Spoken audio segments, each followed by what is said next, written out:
fool me again. You can't fool me again. You hold me down for a very long time. Can't buy sugar, we can't buy lime. Can't buy scandal, we can't buy time. You can't fool me again. Can't fool me again. You can't fool me again. Hold me down for a very long time. Can't buy sugar, we can't buy lime. You touch up line and a resort to crime. You can't fool me again. What people do eat no money, what people at you, eat no at you. Covid money, miss away in the yellow rat you. Use the youth, them money, waste a must a man to start you. Say me like a cash, but bigger than a figure you. Take the spit of money, God and say that is not you.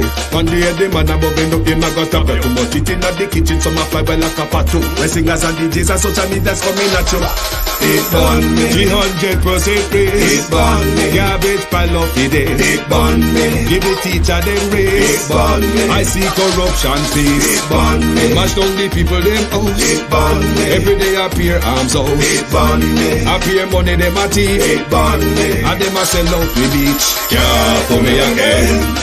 You can't fool me again. You hold me down for a very long time. Can't buy sugar, we can't buy lime. Can't buy scandal, we can't buy time. You can't fool me again. Can't fool me again. You can't fool me again. You hold me down for a very long time. Can't buy sugar, we can't buy lime. You touch up line and a resort to crime. You can't fool me again. Come me Stibbidim day. We in Global TV says certain kind of friend we no cape.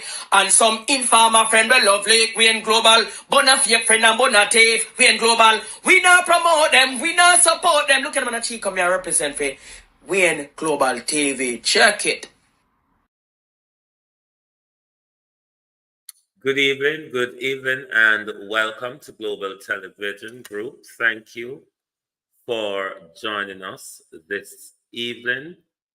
We have set our time a bit late because we want to rebroadcast this evening's interview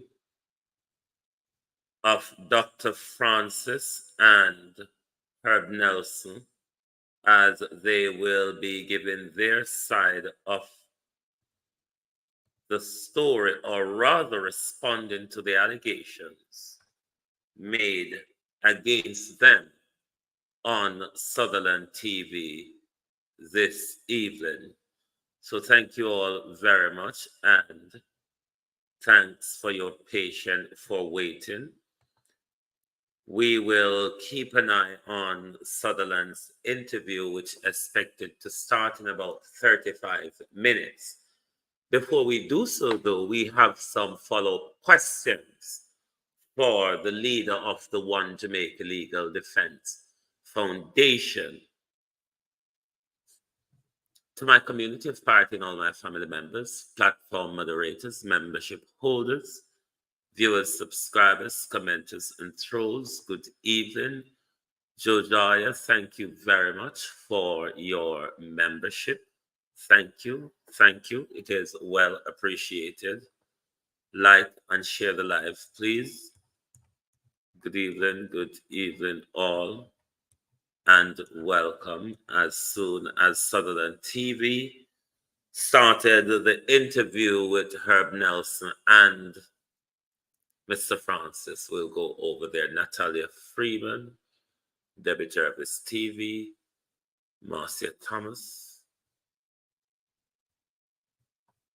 Beaton Teach, Josiah, Arlene Foster, Yvonne Bradford,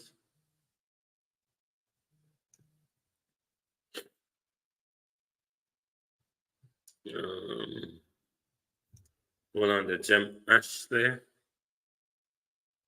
hold on.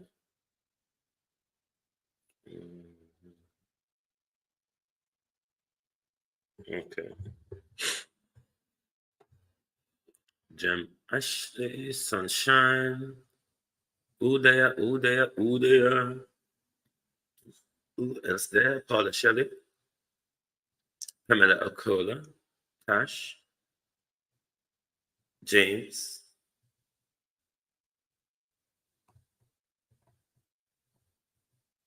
RJ, Miranda Roddick, Lilith Foster,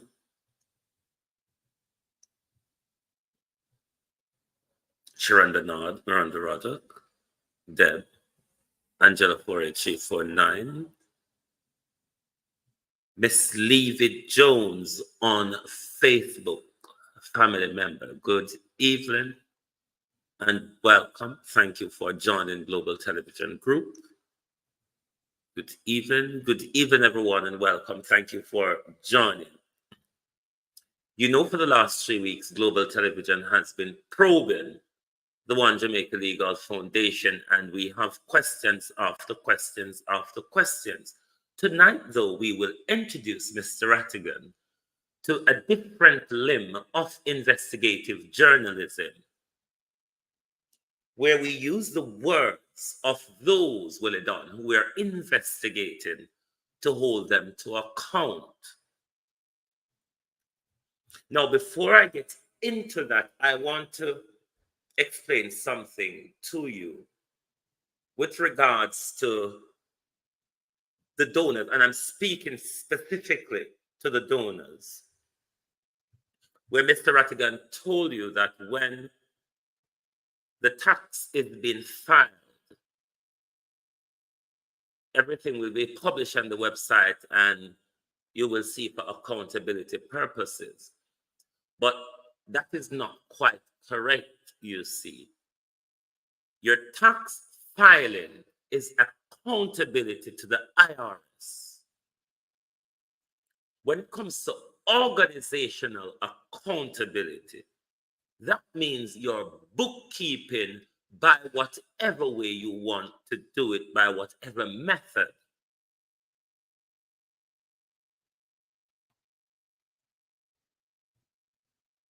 So, accountant knows this, those in the self-employment industry, under the tax avoidance rule, you can meddle with your tax return when you're submitting it. You can say what things are for, what things are not for.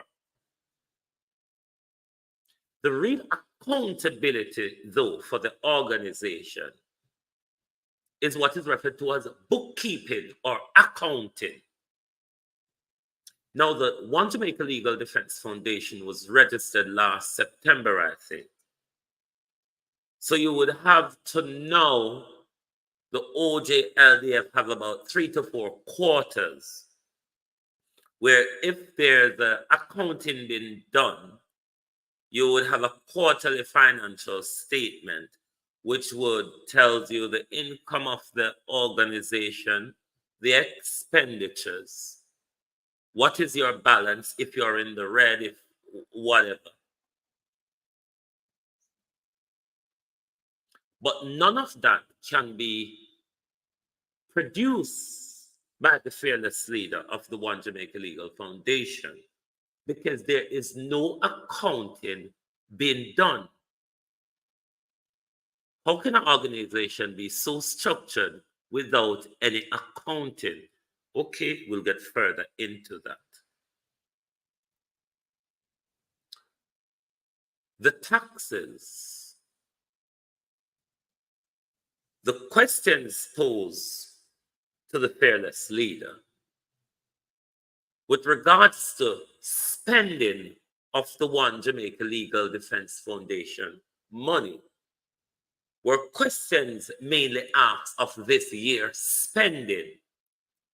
Now, if you are to follow the fearless leader's argument to wait until he files the tax return, when he filed the tax return in October, which it's a whole conundrum situation, Mr. Rattigan, would you be able to state to us where do you fall in the financial year of the tax year? Because the October deadline is really confusing, Cousin Myrna, how you do, based on the information on the IRS website. So that information is the October deadline is rather somewhere here or there.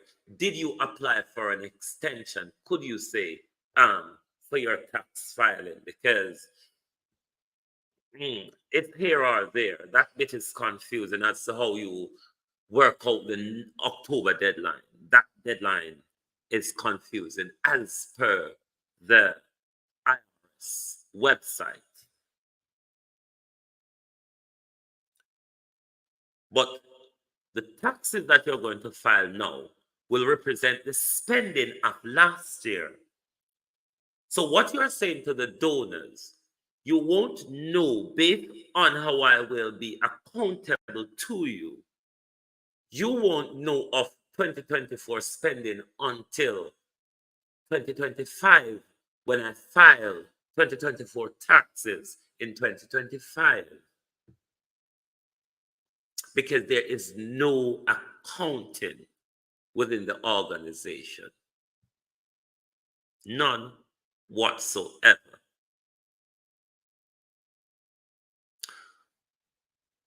In relation to cash donation, Mr. Rattigan, what is your position, your ethical position, Mr. Rattigan, on collecting cash donations? What is your ethical position on that? Have you collected cash donations, Mr. Rattigan, whether it be at the New York protest? And here we're not talking about the scandalous brown envelope. I'm speaking about Mr. Rattigan. Have you collected cash donations at the New York protest, the Washington protest, the Canada conference? And do you have a list? But for the question posed at the moment, Mr. Rattigan, the list is not important. What is important, the question is, have you, Wilfred Rattigan, collected cash donations? And what is your ethical principle on that? I think Wilfred Rattigan answered that question September last year. Let's listen to Wilfred Rattigan's position September last year. I would also invite you to take note of body language. The branch manager told me that they have a unit called Know Your Customers. Information, and the branch manager told me that they have a unit called Know Your Customers, KYC, and they're the ones running the show when it comes to the non-profit organization, and they're very careful about it being an international banking entity, because they said that, I don't know if it's true, I just have to take his word for it. He said that they just before COVID, during COVID, they discovered that a lot of the, I shouldn't say a lot, but they discovered that some of the non-profit organizations, they're used to launder money, and some of them are used to commit fraud, and that's why they have to be exact when they do these things. They have to make sure that, you know, that they do a due diligence on the organization and also on the people involved. So long story short, he said that it's going to I gave him the information today. I signed off again, and he said he's going to send it back into the component, the Know Your Customer component, and if they need more information, he'll let me know. But suffice it to say that he said it'll take about 7 to 10 days before, if everything goes well. He said it will take about 7 to 10 days before the account will become active. He's also said there's a possibility they might come back and ask for more information. But I'm prepared to give them whatever they want, because I mean, this is no fly-by-night organization, and it's not an organization that will have anything to do with fraud or money laundering. One of the things he made sure to tell me was, that do not collect cash. He said that's a That's a big red signal. Do not collect cash. Have people donate their funds through whatever means where those funds can be tracked and traced back to people, as opposed to somebody saying that they're going to give you cash because you said. That's a huge problem for them, because sometimes some of these people, they collect cash, they don't deposit the cash, or for whatever reason, the people who gave them cash claim that they gave them more than what they deposited, and then you have all kinds of issues. So I can't afford to be involved in something like that. So I'll make it absolutely clear: we will accept no cash. So you'll just have to send the money in through electronic means or a check. But that was it, PayPal or the other one, I don't remember. But definitely not cash. So again, That's not me, That's Wilfred Rattigan. That is certainly not me. Kevin Stewart. You call yourself Kevin Stew, out of the Sunshine State, Florida. You heard Mr. Rattigan last September. You were on the show with him, weren't you?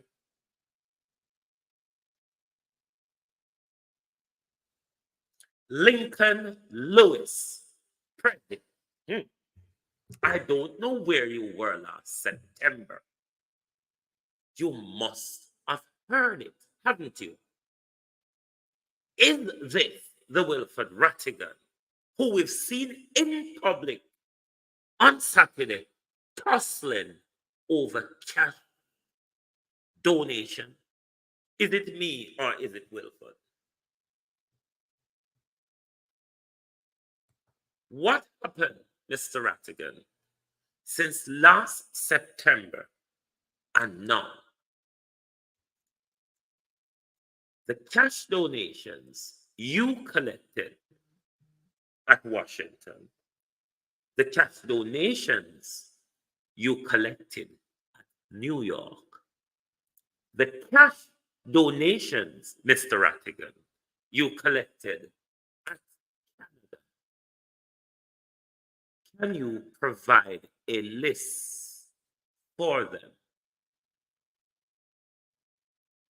Mr. Rattigan? And what changed your ethical position based on the advice from your bank manager, Mr. Rattigan? Beside that, Mr. Rattigan, there's no accounting of the organization. On top of that, Mr. Rattigan, you're lying on the website of the One Jamaica Legal Defense Foundation. Now, the information you place on the website, Mr. Rattigan, it's either misleading, conning, or with the intention to scam. The information that is placed there, Mr. Rattigan, is purely not true. Jamaican, can you leave me alone, please? I'm in a nice, good mood tonight. Should we give Jamaican a pass tonight, please? And just leave him alone to wallow in ignorance and lack of understanding of investigative journalism? Should we give him a pass tonight? All right, we'll give him a pass, because you see, when you're a teacher, which I don't accept, I'm an educator, you have to be prepared for the protagonist and the antagonist and all sorts of agonists in your presence. So, I wonder if Lincoln, is it Lewis or Living? Let me look again. Mr. Lincoln Lewis and Mr. Kevin Stewart, among those of you who were disgruntled about the donors' money, let's discuss the cash Mr. Rattigan collected at New York, Washington, and Canada. What changed Mr. Rattigan's ethical position from September last year to now? Listen to Rattigan's words.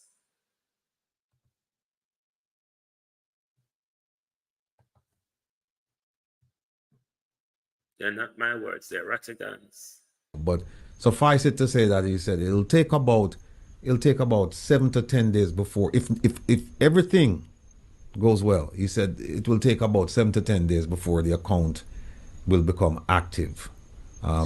He's also said there's a possibility they might come back and ask for more information. But I'm prepared to give them whatever they want, because I mean this is no fly-by-night organization, and it's not an organization that will have anything to do with fraud or money laundering. One of the things he made sure to tell me was, he made sure to tell me that do not collect cash.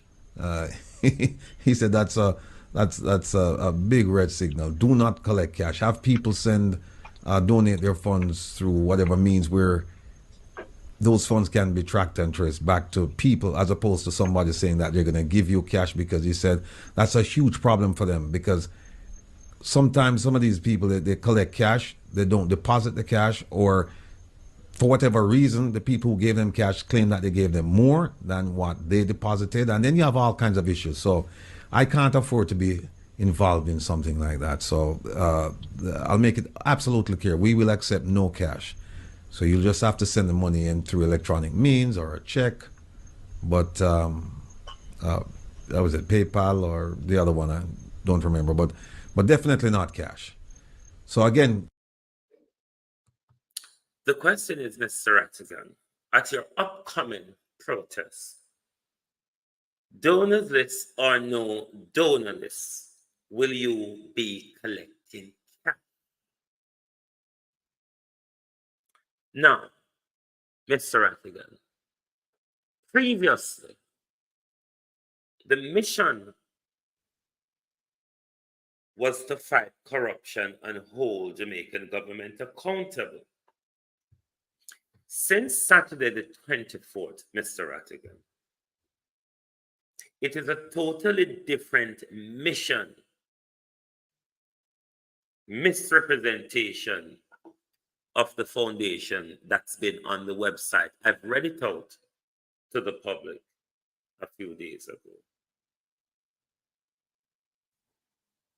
Are you aware, though, Mr. Rattigan, that a non-profit organization should notify their donors if the mission of their organization changes? And the possibility, Mr. Rattigan, to give back their funding if the mission of the organization change significantly. Let us help you in what you ought to be doing in your role of transparent financial accounting, Mr. Rattigan. You ought to publish on your website detailed financial report, including annual report and financial audits of the organization, Mr. Rattigan. Your organization has had about 3 quarters and not one, Mr. Rattigan, financial statement available on your website. Have you used any third-party audit to review financial record for compliance and accuracy? And will you be doing so going forward? Mr. Rattigan, we're helping you here to structure the organization if you want to make it work, ain't it?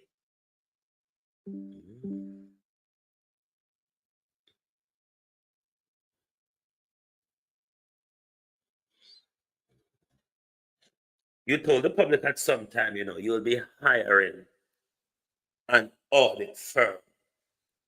Can you provide more information on that, about the audit firm you plan to employ. How effective governance should be, Mr. Rattigan, in such an organization. You must ensure that you have a strong board of directors, not the shifting and the shuffling and the dangling that is going on at the board of the One Jamaica Legal Defense Foundation, Mr. Rattigan.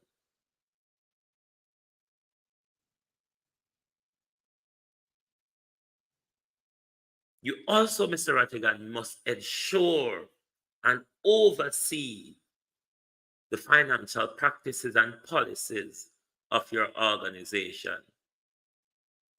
Why is it though, Mr. Rattigan, when it comes to the finances, you are the sole controller of the foundation and its finances, Mr. Rattigan?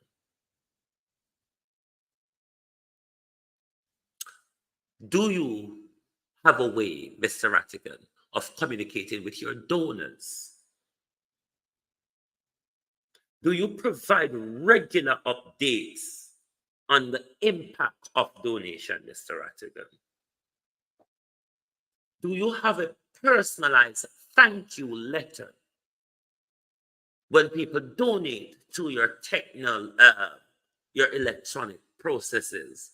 They would get a response thank you letter of acknowledgement. And do you provide receipts for donations over $250, Mr. Rattigan? Internal controls in your organization, Mr. Rattigan. Internal controls.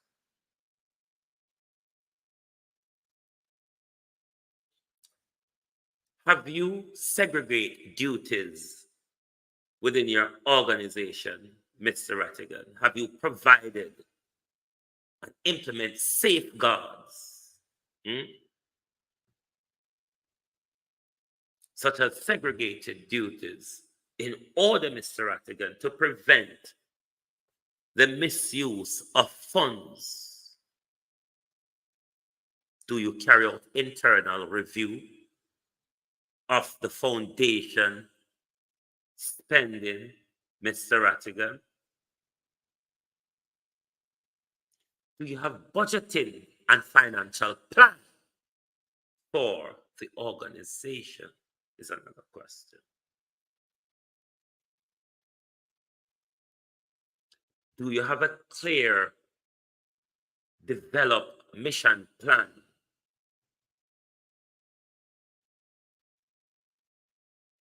aligned with your budget in what your organization plan or put forward to execute?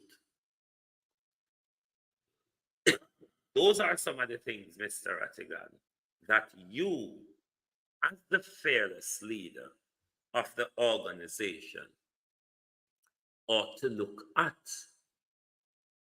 If those things are being done correctly,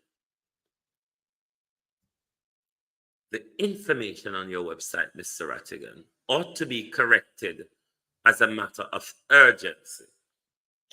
It's either misleading or a deliberate lie, you see. The organization, as you suggest on the website, is not based in Jamaica. If it was based in Jamaica, Mr. Rattigan, it could not be registered with the IRS. Or is it that the information on the website is put there because you're planning to deregister the organization in the US and register in Jamaica? What's the argument around that? Because that does not wash, Mr. Rattigan. Who are your administrative people? Who is assisting and advising you.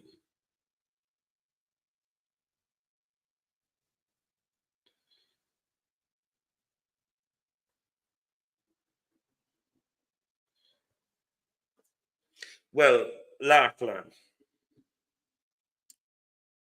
I'm sure you were at Rattigan on Saturday night. I saw you over there. I'm sure you listened to my side of the argument. And if you would take time, Lachlan, to go and read the One Jamaica Legal Defense Foundation website, the information over there, it's a total misrepresentation. That information that the One Jamaica Legal Defense Foundation say that they do in the Who We Are and What We Do area, information is what the organization hope to solicit donation on based on what is on their website. The information is purely inaccurate. It is not true. I don't take me a text set on Rattigan. Rattigan is just not doing the thing right. Rattigan continue to pull a wool over the public's eye. I'm a journalist. That's my job. As long as anything is in the public, I don't need invitation to discuss it, how long I should discuss it, how deep I should go into my investigation or questioning. As long as there's something to question, I'm going to question. And at the moment, there's an awful lot to question.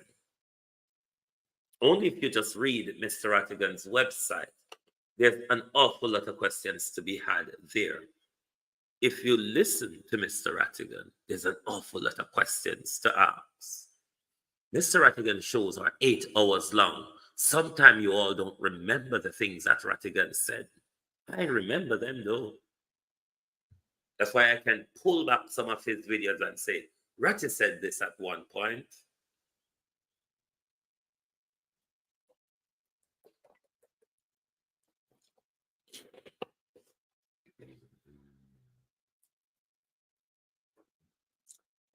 Well, now that you said this, I think Ratty seemed to be focusing on leading the diaspora movement, which has backfired.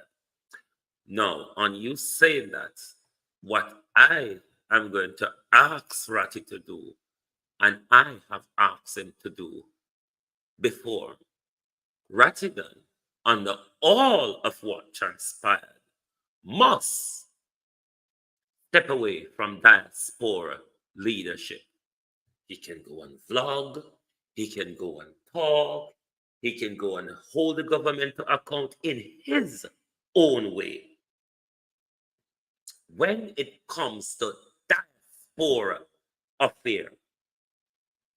affairs that involve all of us in the diaspora, in whatever country we are, it is now clear that we cannot communicate with this leader personally or professionally. Because if I'm angry with you, if I go spout it out in a public, that is not leadership. There has been a cascade for 3 Saturdays now with Mr. Rattigan coming out. At no point the people around Mr. Rattigan advised him that this is not going good. Let's roll back. Let's change the strategy. Rattigan came out and Rattigan keep going harder and harder. And a lot of you people are very hypocritical and mind-twisted and is being manipulated by Rattigan, who you sat comfortably on Saturday evening and you listen to the disgraceful blunder. But now when people are coming, have you ever listened to Dr. Chimamanda Ngozi? Many story matters. The story Rattigan came out with on Saturday night, if nobody responded to that, it will bury a lot of people's reputation in public. It is wrong. So I don't care how long, if it takes me longer than Zara Burton in Andrew Holness's neck, I will stay on this. This is what is called investigative journalism. Tonight, I'm using his word on collecting cash donation to hold him to account. So I don't see the problem. Sutherland TV should kick off in about next 2 minutes or so. You know, I'm kind of getting tired of some of you people pushing back when myself or Carlos speak. And many of you, even you, Lachlan, I watched over Rattigan on Saturday evening. Nobody pushed back and questioned Rattigan. You all agreed to what he was saying, or some people were cheering him on, or some people were happy that Rattigan came out and gave an explanation. Explanation to what? Rattigan came out as this fearless leader, making mess after mess every Saturday, and then expect people to stay silent. Rattigan is paving, every time he comes out and opens his mouth, he paved the way for me to investigate him further. Every time Rattigan comes out here and behaves the way he has been doing for the last 3 weeks, bear in mind, he keeps repeating the word fearless leader. I mean of it talk about you. I make for me mouth for just shut so about you. Remember the first week Rattigan came out. He described me as a barking dog. The second week they came out, they described me as a child. But there's two things about the child and the barking dog that you must recognize. The barking dog barked until now. The whole bloody village is barking, Mr. Rattigan. The child present that you refer to me as said what the adults refused to say. Mommy said, if it tell you, say, she not there. Yes, I, the child, said that. Rattigan came out the third week and he blew. As he called himself, resigned from the interview, call to action and other groups from the and we diaspora that was formed. To Sutherland. We'll get into that, and also allegations floating around or self. Dr. Francis' involvement in the Green Bay killing. Brown paper bag of money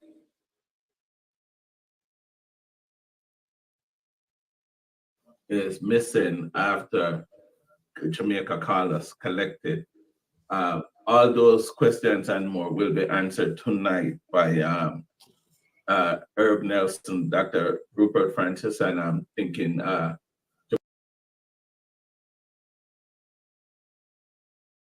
Jamaica Carlos and other members will be here with us tonight to answer the question. So the resignation of Wilfred Rattigan, we will go through it all tonight. Just like, share, and subscribe. We'll have with us also Commissioner Joy with us tonight. Good evening, Commissioner Joy. Your phone is muted. Dr. Francis, good evening. How you doing?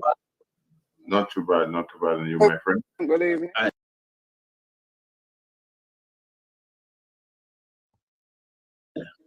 Good evening, Commissioner Joy. How you doing? Let me say, I think the internet problem is on blessed. their side. Yes, I think you're playing in the background. You're playing in the background. The show. You might have to turn it off. Or turn it down. Or turn it down. Dr. Francis, it's a pleasure having you again. I haven't seen you for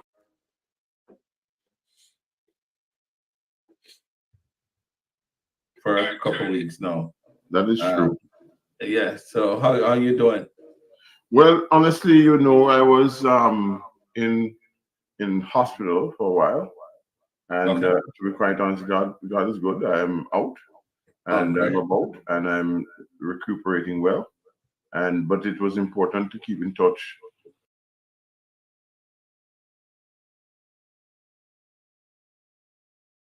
with you, keep in touch. Yes, I, Keep in touch with the crew, keep in touch with the persons that I've been working for a very long time. So I'm back here, and I'm healing and mending well. Dr. Francis, we're going to be talking about quite a few things tonight. And I, for the listeners, I want to lay out some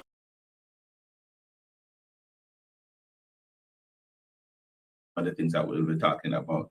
We'll be talking about how did we come by this call to action group. What is what the future look like for a call to action. We also will talk about allegations about money missing. We will talk about the allegation of your involvement in Green Bay killing. I think that's a big one. And I will talk to also Commissioner Joy about her involvement. You look good, man. It's the background. How you doing? How you doing? All right. Dr. Francis, let me play something here real quick if I may. And because this is what we're gonna be talking about, Dr. Francis. Oh, my people, this is the fearless leader of the One Jamaica Legal Defense Foundation with a significant message for you. First, I have resigned from the Global Jamaica Diaspora Council that is registered in Connecticut, Florida, and with the IRS. I repeat, I have resigned from the Global Jamaica Diaspora Council that is registered in Connecticut, Florida, and with the IRS. I have also disassociated myself from the Diaspora Crime Intervention and Prevention Task Force, and also the Call to Action Group, which I left almost 2.5 months ago. I am only associated with the organization I formed in June of last year, the One Jamaica Legal Defense Foundation. Now, recently, a group of my colleagues and friends saw it fit to publish scandalous lies and misrepresentations about me and the affairs of the OJLDF, One Jamaica Legal Defense Foundation. This was disappointing because whatever the issue was, it could have been handled behind closed doors. And believe me, we have handled many issues behind closed doors. Now, except for a few remarks I made almost 2 weeks ago, I've sat back and watched the hatchet job being done by those whom I've been closely affiliated with and others. Well, tune in on Saturday to Reason with Rattigan for a gripping presentation of the unvarnished facts. Dr. Francis, did I catch you by surprise?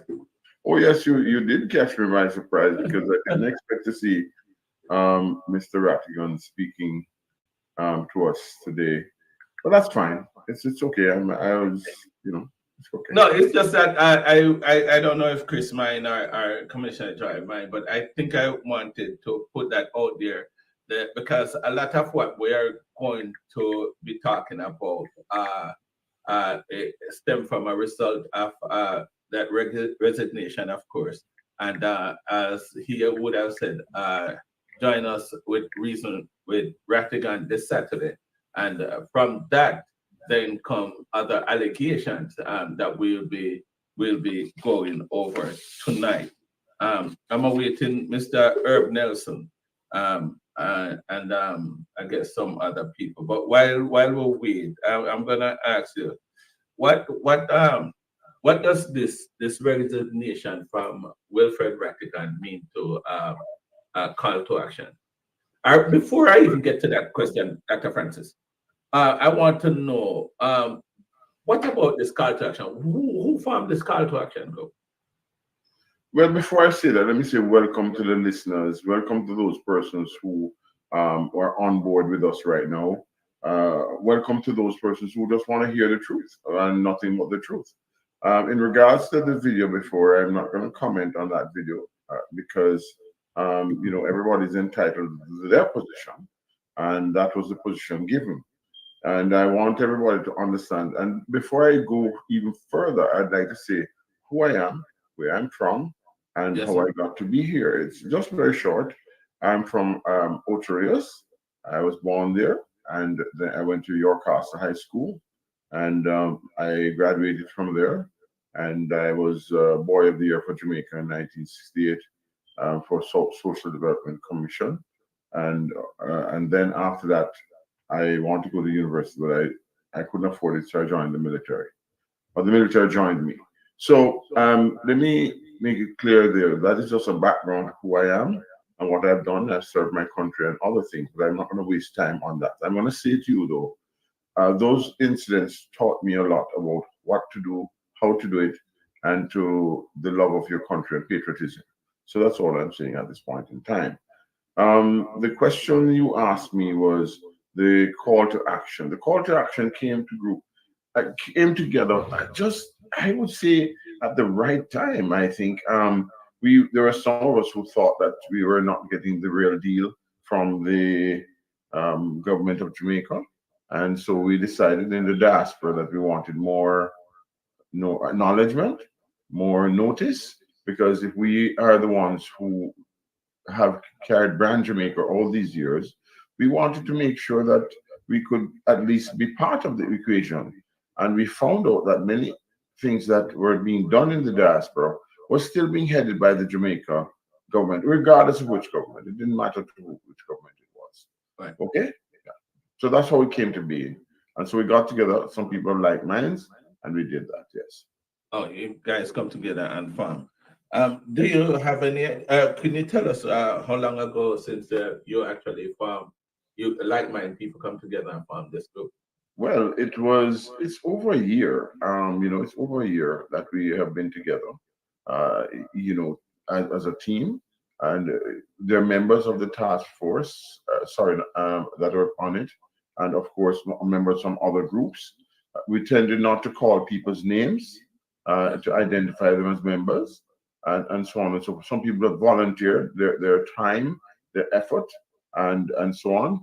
And we welcome them. And we had also a group called the Call to Action Florida.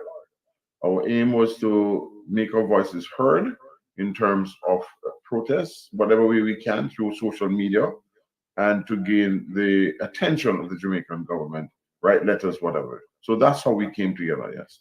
I have seen several protests. In fact, I've been to two of them, which I would consider to be successful in terms of getting your voice out there. I've seen it all over the news, and I'm assuming from gaining that attention that it would have reached the government. Was it those protests effective from how you view it? Well, I don't want to be the only one that can answer. I guess a couple of these colleagues here can answer. But yes, as far as I'm concerned, there were successful events. We had the first one in Miami at the consul down there, and then we had the second one in New York, and then we had the third one in DC. Those were the three that I remember most, because they were actually protests. Okay? And the first one, we were called a famous name, the Dirty 30.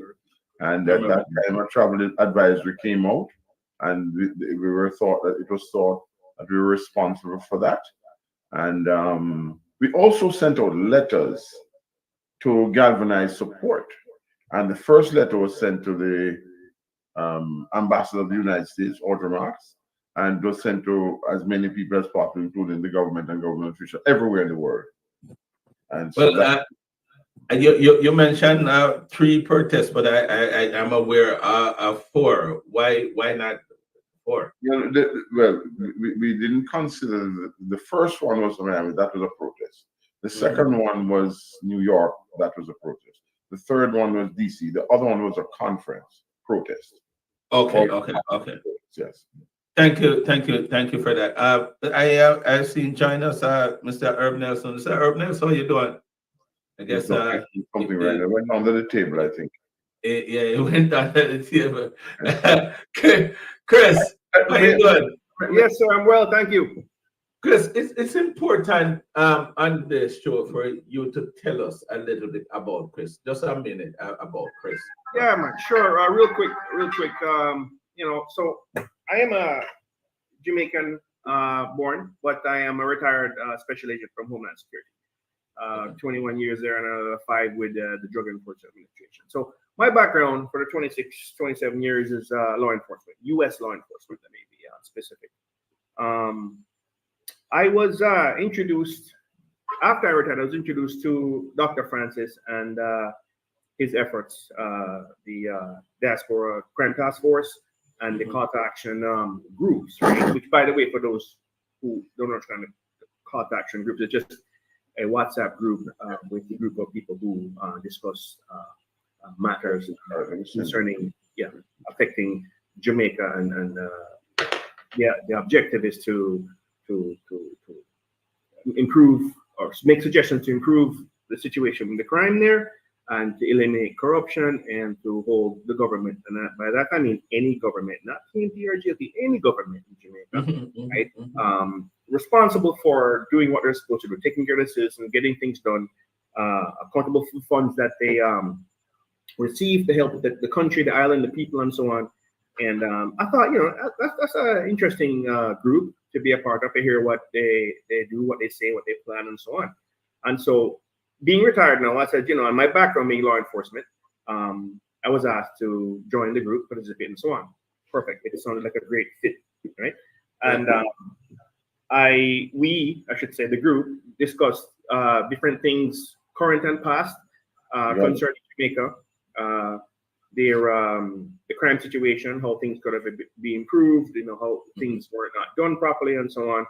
And I put my 2 cents in every now and again. My approach is always to support the police, right? Because I don't believe that any of the police officers, other than the vast majority, right, are truly interested in crime fighting. They want to reduce the crime in the country. They want to help their citizens, their fellow brothers and sisters of the nation, and have the country a place where people feel free to go about their business, and so on.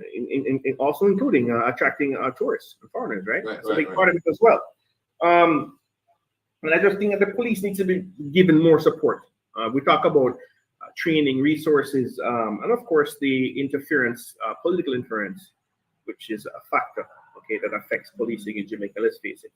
I've always said, that needs to go away, and hold the government, once again, whichever government, not JLP, accountable for making sure that the police do their jobs, give them the resources they need to do their jobs, and to allow them to get it done without any interference. All right.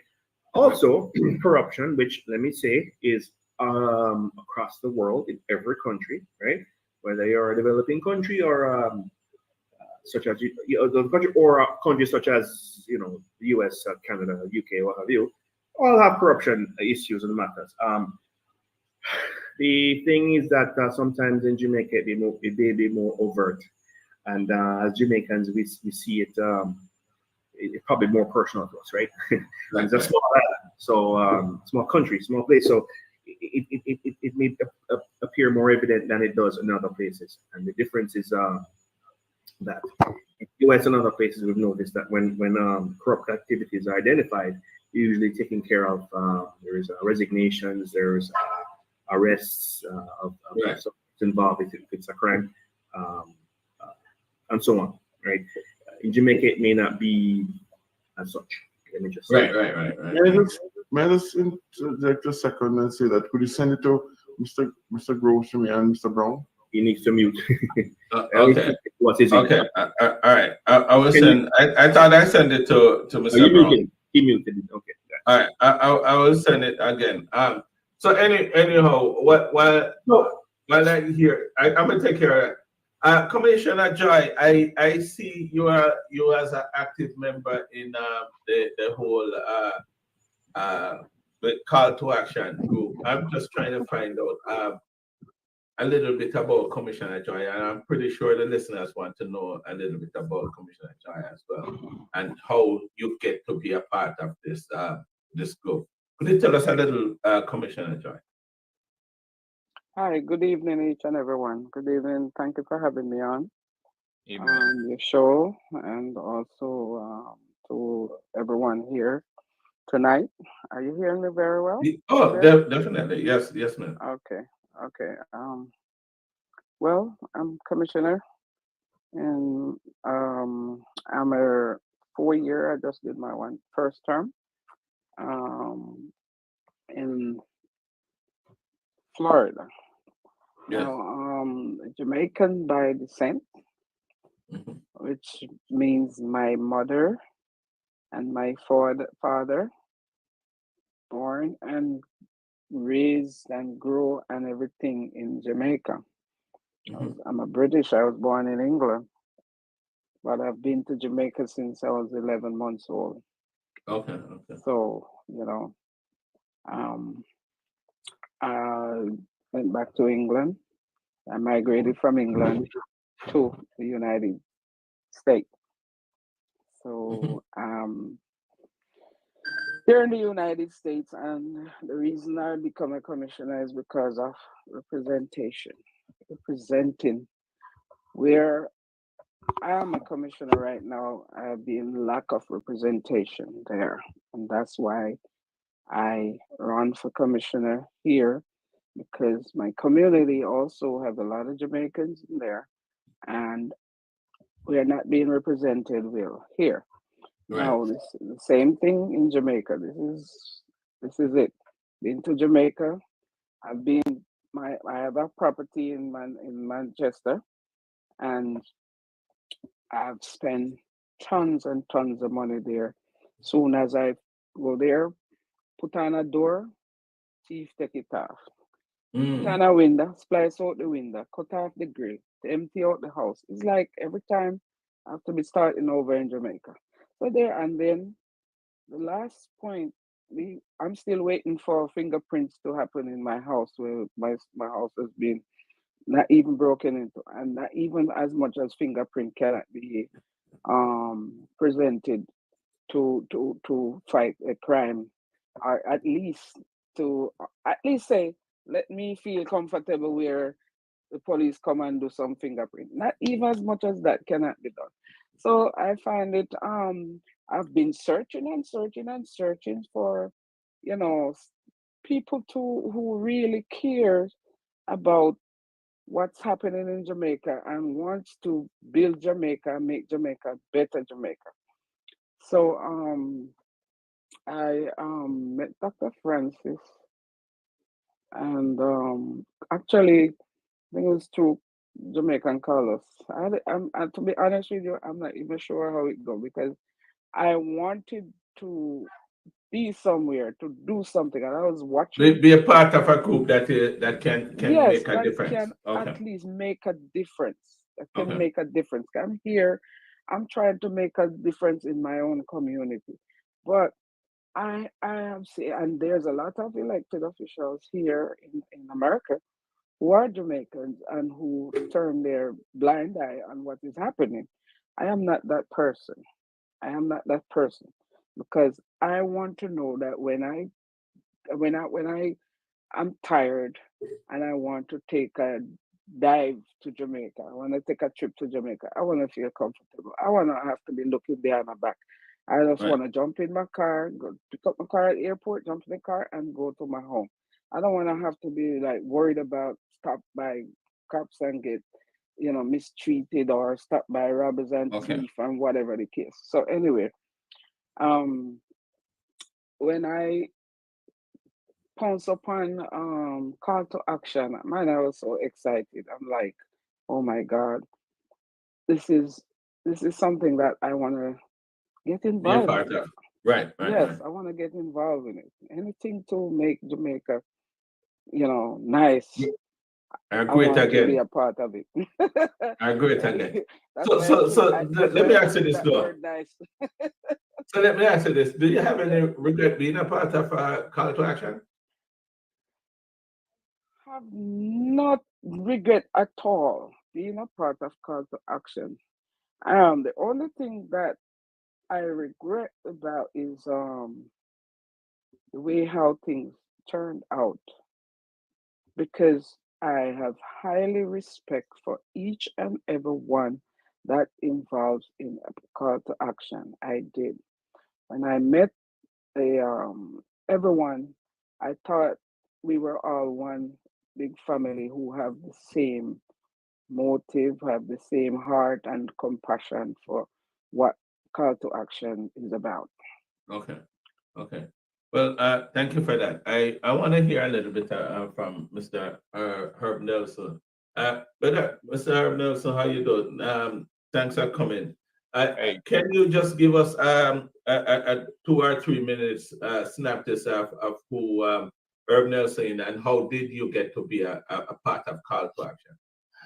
well, the Herb Nelson served 24 years in the U.S. Army, with background in special operations, admin, logistics, and some military police support skills. Mhm. Once I completed my term in the military at 24 years, I completed that recruiting and career counseling. Okay. I went on to the intelligence community, where a lot of the skills I learned in the military, I found it readily applicable to intelligence community. Of course, I did my training within the community and just went on to become an analyst within the intelligence community. I found when I was in the community that I was able to see a lot of things happening in the Caribbean that I was concerned about. And I saw the same thing when I was in special operations, especially with the Michael Manley era. And I figured I would get some answers while I was in the intelligence community, which I did. So you learn all about America, America's desire to remain powerful, that America only has interests, they have no friends, and that the America applies their policies ruthlessly to friends as well as enemies. It doesn't matter who you are, right? They just want to be number one, period. Right. And so I said, I didn't like how I left the island, how I felt disenfranchised, couldn't stay on the island and get an education. And I had to come away to America to get that education. Mhm. I got quite an education for the entire 20 something years and 16 years in the intelligence community. And I said, let me apply some of what I learned to helping Jamaica in whichever way I could. Now, meeting up with people like Dr. Francis, Wilfred Rattigan, and others, I can tell you they had similar backgrounds, and they also found the assimilation into the U.S. A challenge, but nevertheless they were able to overcome, and that's their ability to overcome and the way that they overcame obstacles. That attracted me because now we realized we needed to tell others and teach others that methodology of overcoming these obstacles, not being afraid to fail, not being afraid to try. And so we've been, preaching and teaching as we go along. Mhm. And so when we heard of the various things happening in Jamaica, the outlaws that were there and the way that the police acted and they themselves were acting as outlaws and the way the government and government ministers were acting as outlaws, whether it was the PNP or the JLP, didn't matter. We figured we could play a central role in getting people to understand the politics of the day and understand how to overcome that type of lawlessness and selfishness that was being displayed. And so when we got the call to action group together, the idea was, okay, we've got a legal person, we've got intelligence people, we've got police, we've got a mix of citizenry that were in the business like yourself. Right. And so we said, we can make an impact. We can speak to our diaspora, and then we can speak to the people on the island. But when we tried to speak to our diaspora, we found out the diaspora was entangled with the government. The government was, in fact, dictating terms and conditions and what you could do or could not do to the global Jamaica diaspora movement. It was like that at first, we thought, because we were getting the cooperation. But once we found out that this government had said, if you argue with them, if you don't follow the rules, that they can kick you out, and there's no recourse. So we decided that had to change. Right. And I keep saying we because it was always a sit-down discussion, an agreement. Right. That agreement then meant we put it into action. So when we decided on whether it was a protest or we decided to go after and support the Kamina Johnson case, it was as a group. But as you can see, I see the separation very well as a group. Sorry to cut you there, but I have a burning question to ask you, and I hope you can answer me. I've seen you, and I played I must tell you, I played the clip of Wilfred Rattigan resignation, and I have seen you and Mr. Rattigan and many platforms. And for some reason, I don't see you anymore. Is there something going on between you and Mr. Rattigan why he left the task force? Do you have anything to do with it? Why did he leave? I think you're the best person to answer because you seem to be like closer. Dennis, when I said to you, and good evening to all your listeners, I said to your listeners as well, that it came as a shock to me that Wilfred Rattigan could equate me and Dr. Francis in blocking him from becoming police commissioner. He must have been carrying a heavy burden for a long time. And so when he said it, did he say it? I did not hear that part. Did he actually say it? He actually said it. He actually said it. And right? Which platform? He said it on his platform. In the last hour of his program on Saturday, he said it. Wow. Right? So when he was saying that, I realized that this man had a lot of hang-ups. And the hang-ups that he was having is he didn't like sharing the spotlight with anybody. He used Dr. Francis at first first he tried to get him to sue the Prime Minister.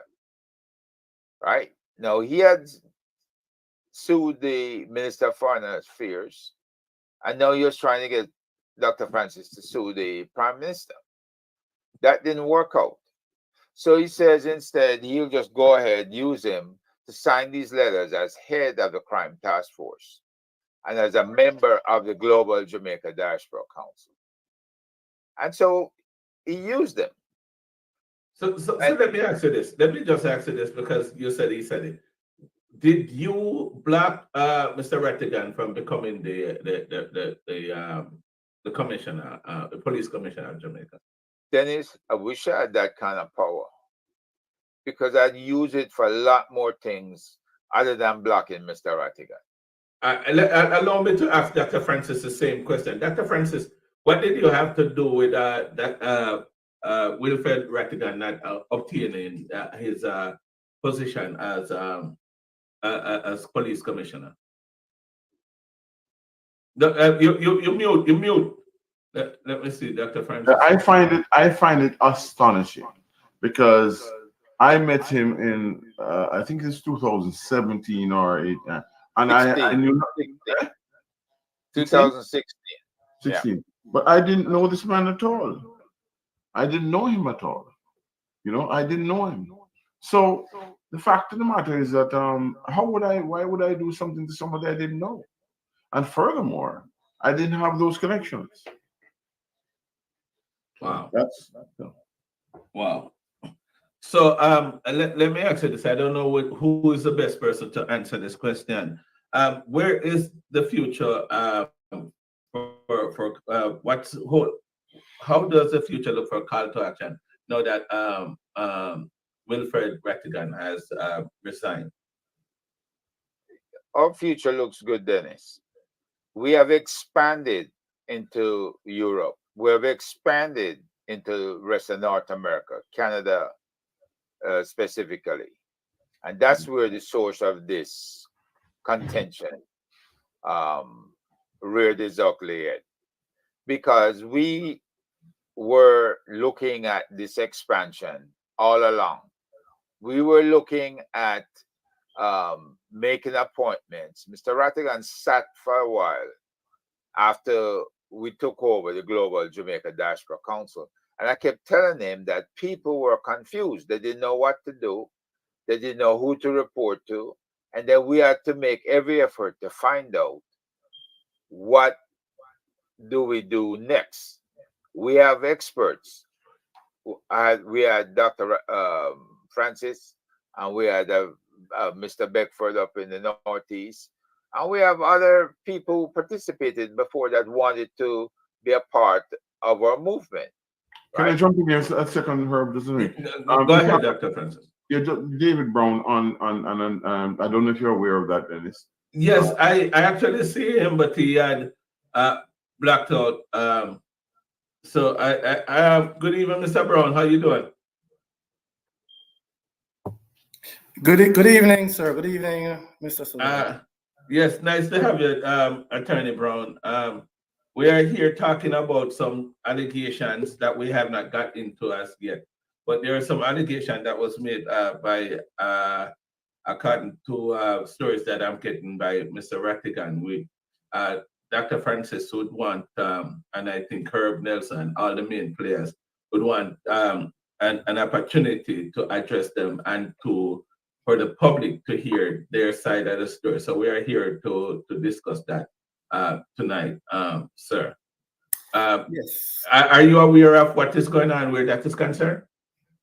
I have been made aware of it recently, and I'm here on the program in two specific capacity. One, I'm here as Dr. Francis's attorney. Okay, you're representing Dr. Francis. Yes, he's my client.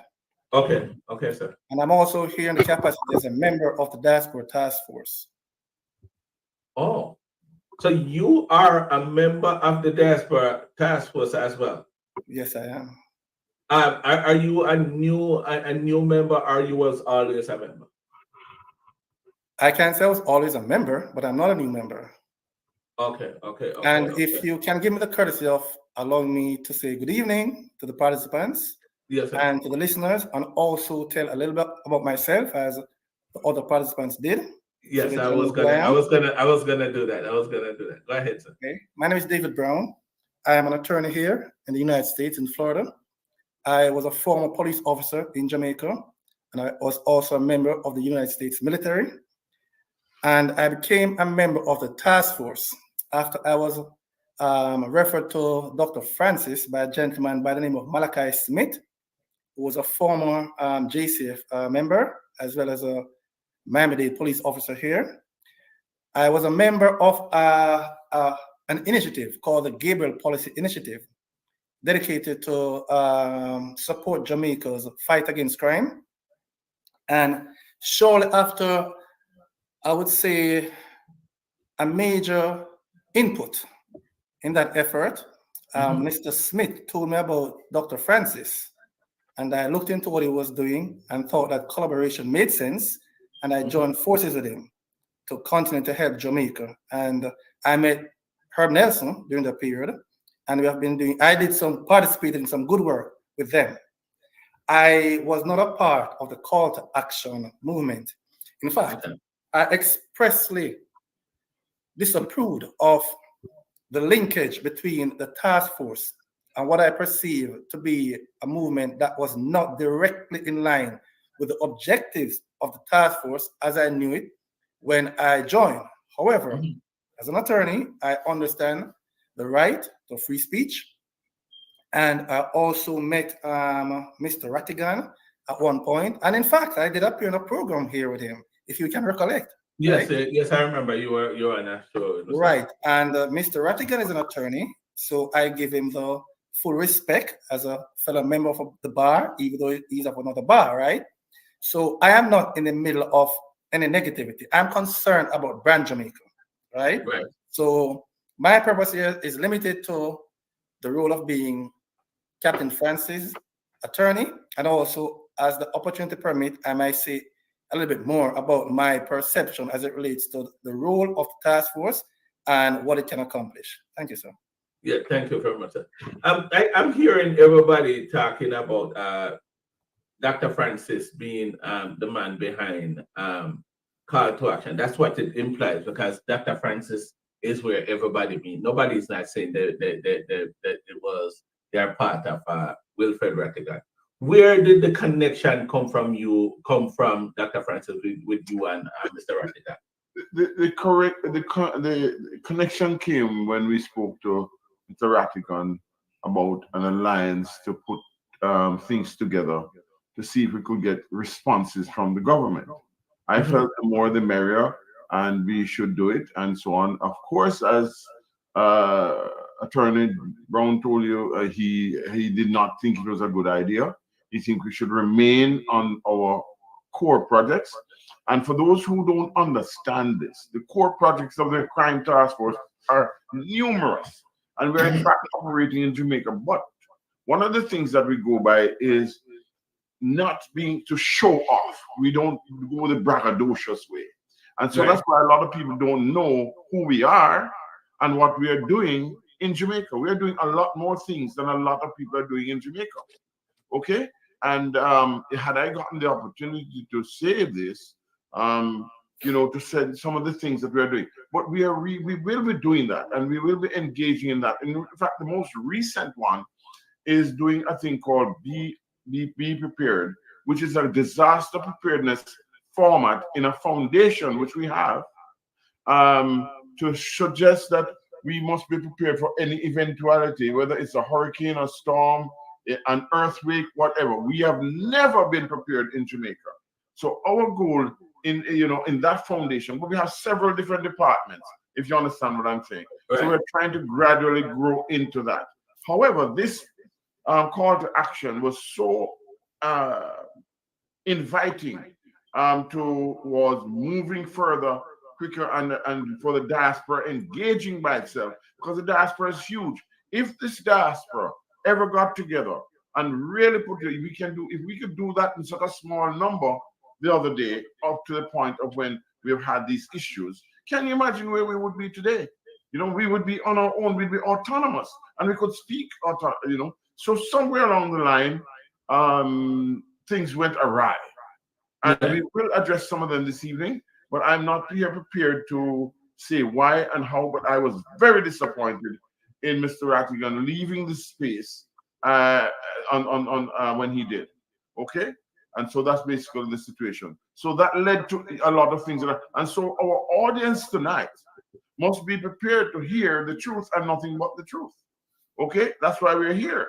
We're not trying to show off and praise God and do all of those nice things that other people do. We are here to set the record straight and keep it straight.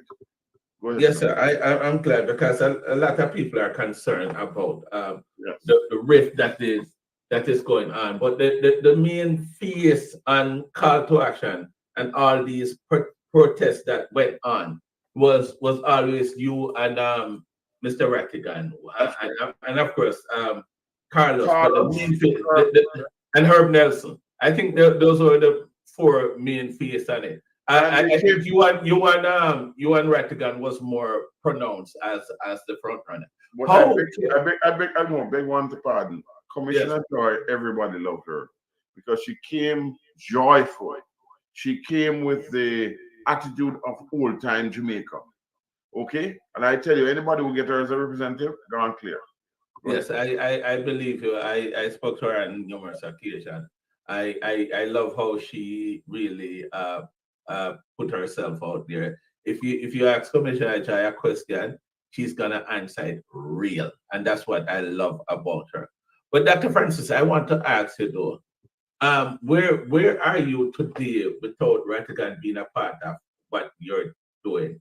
Do you think the fact that you and his face was some of the most pronounced face and this whole protesting, how does it impact you moving forward? To be truthful, it has made an impact because some people have been given the impression that he was the sole source of knowledge, so to speak, and action in the call to action. No, we are not. We are a body of men, and now to include some women who decided on the path we are going, and we will not give up that path. Hence, what we're doing right now. Some people want to break away for their own reasons, and so they can do that if they wish to. But I had hoped that we would not do that, and we could come together as Jamaicans and work it out. Some people are asking that we do not wash our dirty linen in public. I have not done that. We have not done that. What we are doing is we are trying to see if we can put it back together without any more rancor and discontent. However, having said that, you have a couple of clips, I would imagine you have a couple of questions there as to my credibility, which has been argued, Herb Nelson's credibility, and all that sort of thing. I have a couple of clips because I really want to talk about your involvement in Green Bay killing. I think that's a big one to discuss. So I'm going to hold off on that a little bit because I mean, to be honest, as a child growing up and hearing about Green Bay killing, I remember how I felt hearing about it. And for most Jamaicans, we try to forget or move past it. So for it to come back in this space now, and for me to learn that you were a part of it, to be honest, it's very I don't know. I'm trying to find word to describe how I truly feel about it, but it's not so good. So we're gonna be touching that further down. But are you saying there is a protest going on this weekend? I think you were a part of that. You will be attending the protest in New York this weekend? Absolutely not. Absolutely. But wasn't that organized by Call to Action? It was organized by Mr. Rattigan, but not Call to Action. See, Dr. Francis, I'm a bit puzzled about some of these things that is going on. This happening it's like you guys are one body, but there's just so many different things that is happening from this one body, and it is sometimes confusing to me. I don't really want to put you on the spot by asking about it, but how could a protest that has Call to Action face on it be organized by one person? That makes any sense. Well, remember, Mr. Rattigan said that he had left the Call to Action group. So if you had left the Call to Action group, then you could not be representing the Call to Action. Okay, so therein might lie the mix-up. But you know, Mr. Rattigan chose to go the way he wished to go. And let me give you a little synopsis. Okay. To just clarify certain things, he decided that he wanted to go to support Wayne Lonesome, I think his name is, yes, out of Canada. And some members of the task force decided that they did not want to support that because it so happens that Mr. Lonesome preferred a certain direction and no secret, a certain political direction. and we said we did not want to follow a political direction. So he decided that he had to go his way or the highway. So he decided to go. And then we decided after a while, okay, he's going, we might as well join him and support him in Canada. Okay? And that's what we did. We just supported him in Canada. We had what is known as a conference there in Canada, and we supported him, and it went fairly well as far as I'm concerned, until the day after the event. And the day after the event, some people got together and castigated a possible member of the task force, or not the task force, and what have you. And we didn't like it. It was a lady. She was really harangued. And I've been hearing about this lady, but nobody, the identity of the lady has been sealed. It seems like nobody knows, and precisely what happened. Could you just give us a minute of precisely what happened? How could this lady have such a? It could be confusing if you. Yes, let me explain the confusion. We had decided to start what is called the Global Diaspora Council, which was originally run by the Jamaican government. We decided to take it over physically because it was not established or as a body yet. So we decided that we would get various jurisdictions to come to be part of it. So what happened was that jurisdictions would have been the United States, Canada, the UK, right? But what happens is that Mr. Lonesome, is what I heard, Mr. Lonesome said he wanted to be the sole man in Canada. So there was a debrief done by Herb Nelson. Maybe Herb can speak for himself. And he did a debrief and said, well, you know, this cannot work or what have you. We we just want to help you, not to take you, but you're in Canada, you're a jurisdiction, but we just want to help you. And apparently he refused. And it was that refusal. He got very angry. He said certain very, very angry words. We have the clip. Okay, very, very angry stuff. And then we just decided that he'd go asunder. So we did not join again with him. And that's okay. Call to action. And I'm gonna get into the whole money thing. Mr. Nelson, if you're available, I want to ask you this question. Was Call to Action an organization that you have to pay dues and so on and so forth to be a part of it? And the reason I'm asking this, I want to hear about this money and money missing and who spent money. Where are these money that was spent by this, by that, food, expensive food and all that? How all that come about? Could you just explain to our listeners where this whole money saga come from? Let me say this to you. And Call to Action is a place where we all met to talk about how to effectively tackle the problem of corruption, whether it was home or abroad, right? Call to Action is not a registered group. It is a WhatsApp group. The registered groups were the One Jamaica Legal Defense Foundation, which myself and Mr. Rattigan and a friend of his was on the board. Right? He later added his boss's daughter to the board. So at no time at all were any other members of the Call to Action added to the board. Right? The other group that we took over was the Global Jamaica Diaspora Council, which Mr. Rattigan aggressively took over, and then he didn't know what to do with it. He finally handed it off to us about a week or so ago. And then he proceeded to lambast us online saying we didn't do anything with it. He had just given it to us basically a week. And so we didn't have time to organize that. Now, the other group, let me add, is the Jamaica Diaspora Crime Intervention and Prevention Task Force, which has been around a while and has done briefings in Jamaica to various entities. The Project STAR, which is the program between the police and the private sector, Is a program I briefed 8 years ago, asking them to do that program. So you can see where a lot of things we briefed back in 2016, 17, 18, they're just implementing now, right? But Mr. Nelson, sorry to cut you, but what I want to know, of all these organizations, which of these organizations was collecting money? The organization that collect money, pretty much, was us individually and turn it over to OJLDF, which is Mr. Rattigan, right?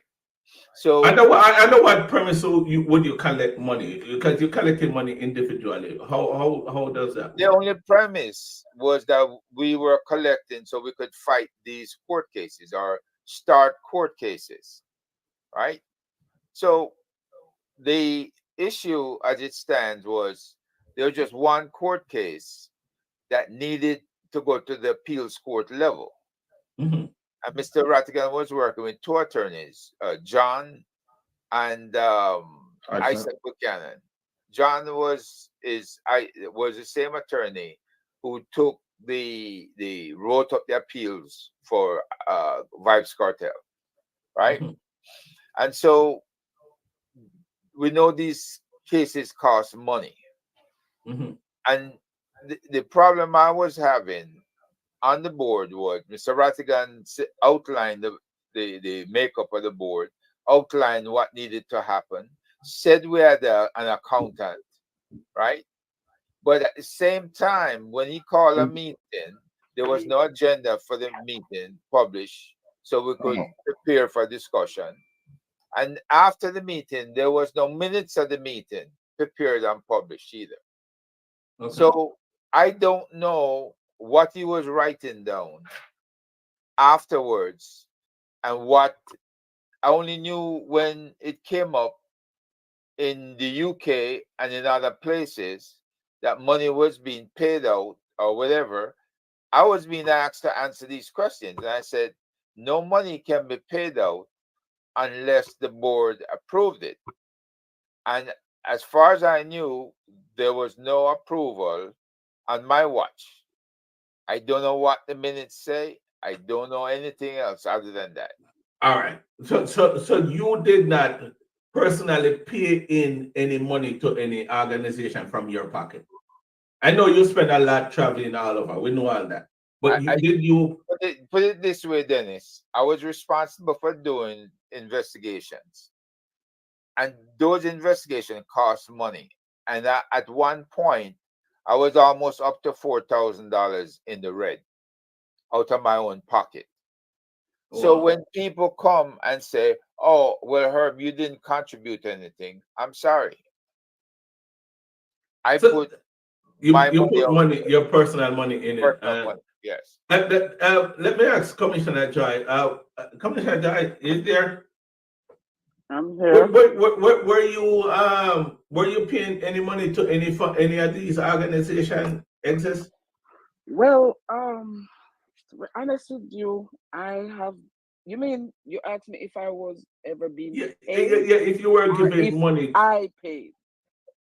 You paid. Did you pay any money to any of these organizations? Okay, these farmed organizations. In October 2023, when One Jamaica Legal Defense Fund came along, because I've been following, I was not I was excited and everything like that. And I do send every paycheck that I get since October last year. I make sure that I donate to OJDLF. Every paycheck, and you can go back to the records. I send in through Zelle.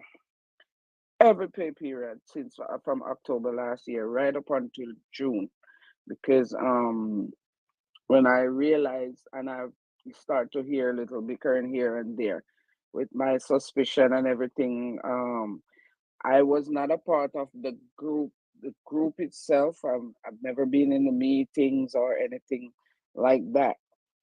So I didn't know who leave or who's what. I'm just a donor, a supporter. And you just don't. So who were you donating money to? Who you sell money to? We need to get that because money has been an issue. Who were you selling this money to? Was it an organization or individual?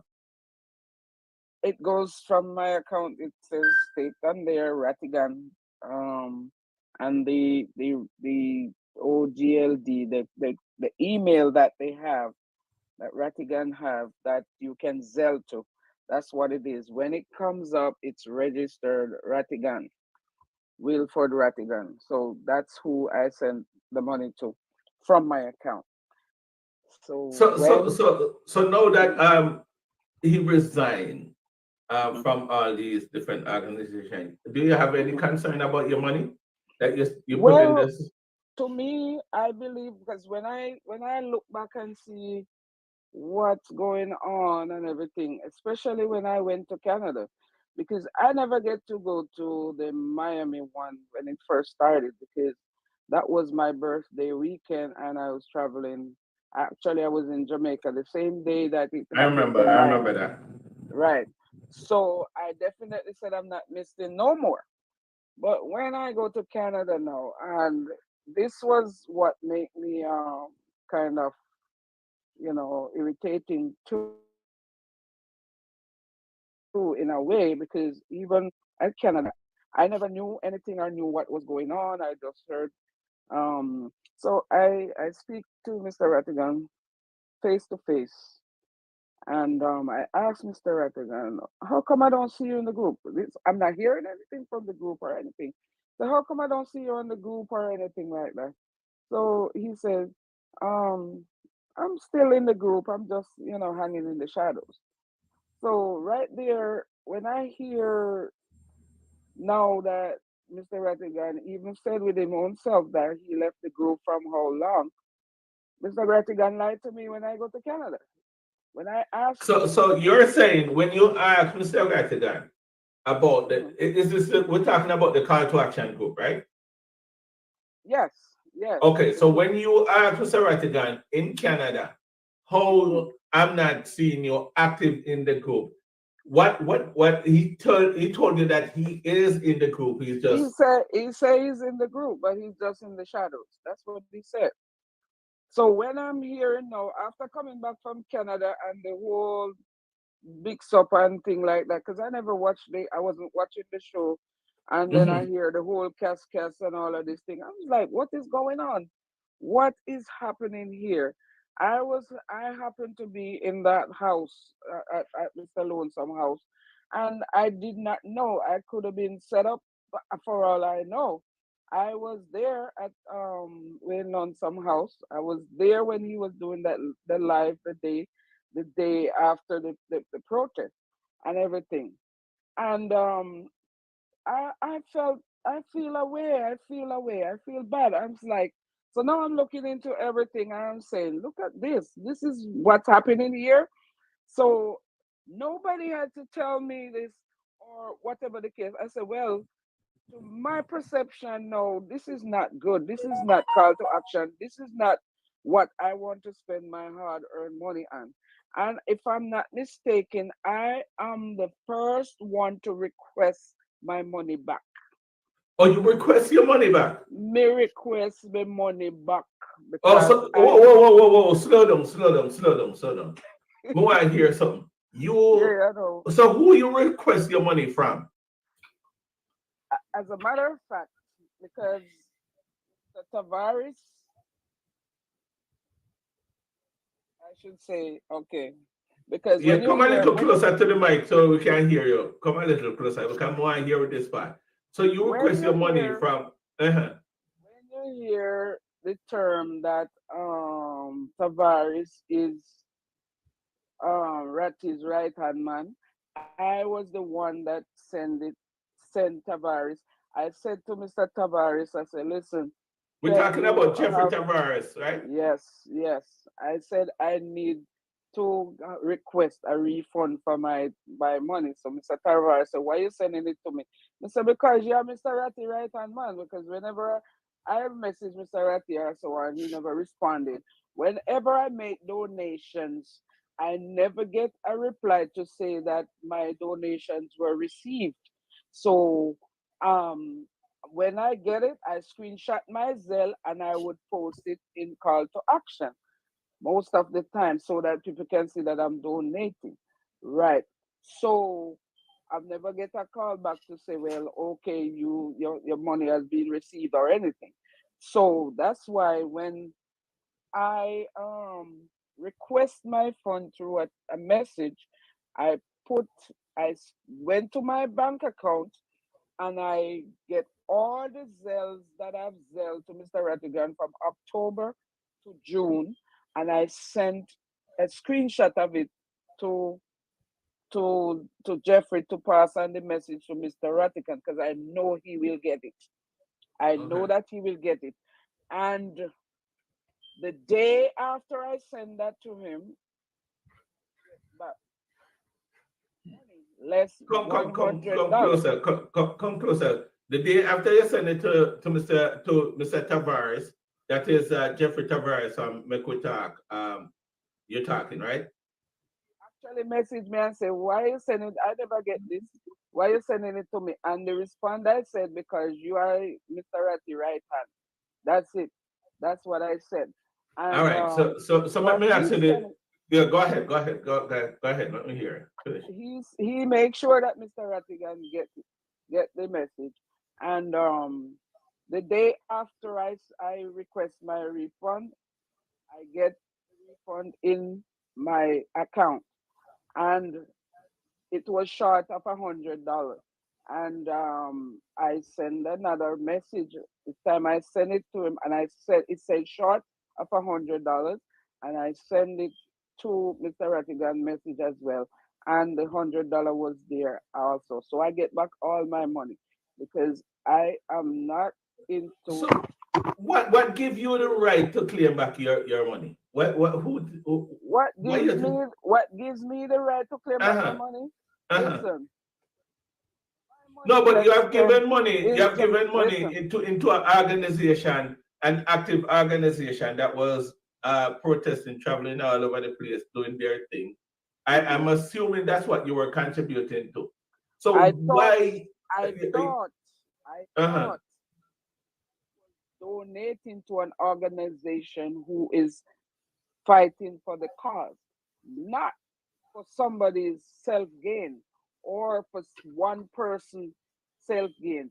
So now I can say that I don't have a problem to give to a cause like this. But the problem is that I have to see, because when I'm asking where or how much money being collected, how it's being spent or whatever, I don't see nowhere. I can go on the website and see how much money being collected or how much money being spent or what's there. So I don't want to give in the shadows of giving to an organization like that. I rather to put my hard-earned money that I work. This is not what I get from doing commission work. This is what I sit and work. I work 10-hour shift per day on my regular job to pay my bills, and that comes from my paycheck. That doesn't come from a commission job. That comes from my paycheck. And I want to give it to. In June, I sent up one full barrel of school bags, pure school bags and school supplies to Jamaica for back to school. If that's the case, I'd rather do that than to send for somebody else's political gain. I went to Canada expecting a protest. I didn't know the whole setup that I'm going to a conference. And now, based on what I have seen and what I have read from 501c3, you're not supposed to get involved where is concerned when you are collecting 501c3 money.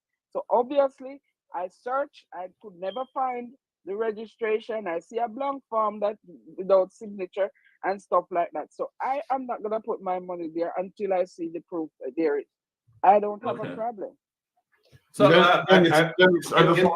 Dennis, go ahead, Dr. Francis. I just want to say that first of all, I think what Commissioner Doyle was very courageous, and also I want to say that we didn't get any money. I mean, nobody has got any funds or what have you. And I know there's something lurking around, which also about something bad. Listen, let me tell you. That's what we want. That's what we really want. Let me tell you this. I've never received a dime from nobody. I went to New York. That was the second protest. I buy my own plane ticket and I get my own hotel room. I pay for my hotel room. I went to Washington, D.C. I rent a vehicle and I drove from Florida to Washington, rent a car, and drove back to Florida. Understand? There ain't a lot of gas. Anybody who know the distance is a long way. And not only that, back to Canada, I buy my plane ticket.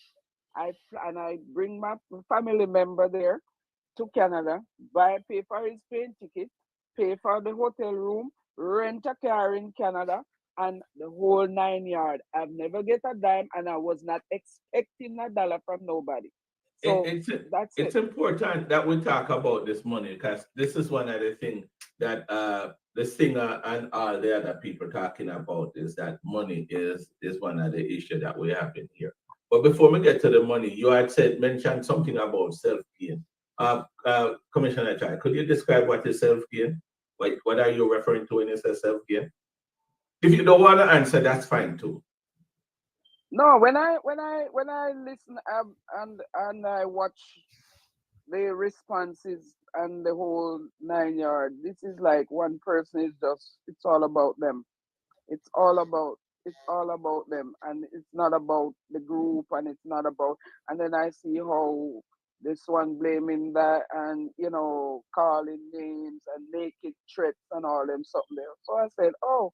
I look into myself and I say, okay, so this is what was been going on. Somebody wants some job somewhere or whatever the case is, and blaming others. When I see how Dr. Francis and her work, I feel sorry for them. And that's why I said I have to be there to help them and to see how this turned out, because one person want to gain. Come on, that's ridiculous. So, all right, thank you, Commissioner Jai. Dr. Francis, Wilfred Rattigan had left the group, resigned from the group. Who went with him? Did anybody? Yes, Mr. President, they call him Mr. President, Lincoln Lewis. Oh, so Mr. President was a part of the group, and so we invited him, yes. And of course, was Mr. Tavares a part of the group as well? He left too, yes. He left too. Oh, okay. So he left the group. So so Mr. Rattigan take along with him a few of your members, right? Yes, actually, I brought on Mr. Prezi, and he left with Mr. Rattigan, yes. Oh, okay. But you're saying that call to action is not crippled at all? No. Far from being crippled. It would be crippled if we didn't have stalwart people. We have a lot more people who are willing to, but what they want is, the people want normalcy. They don't want any more of this foolishness going on in terms of people saying that, saying the other. And that's what we want. Just leave us alone. If you are no longer with us, then you ought to just leave us alone and let us prosper. All right. There was on the topic of money, there was a conversation I've been hearing on social media about some money in a brown paper bag. It's unfair for me to really discuss that in depth, because the person who was accused of taking that money in the brown paper bag is Jamaica Carlos. But he had put out a clip, and I have it here. If you don't mind, I could play to defend himself that he did not. Before you play, Dennis, let me just say this categorically. The brown paper bag issue was a settled issue inside the call to action, because a meeting was called by Rattigan and Lyon, and Carlos was in attendance. All of us were in attendance, all 9 of us. And we hashed that thing out, and Carlos proved beyond a shadow of a doubt at the time that the money was collected on his behalf and that he was the recipient of that brown paper bag. There's no secret. I don't even think you need to play the video to show that he was meeting with the man, because it's been played lots of times out there. But I'm saying to you, this is not an issue. It's a non-issue. Now, like most other things, Mr. Rattigan chose to bring this up, right? Because he's like that. He's selfish, he's self-centered, and he has not gotten his own way. I want to ask you a question, but I'm gonna play the clip for those who are here. I'm gonna play this clip and see.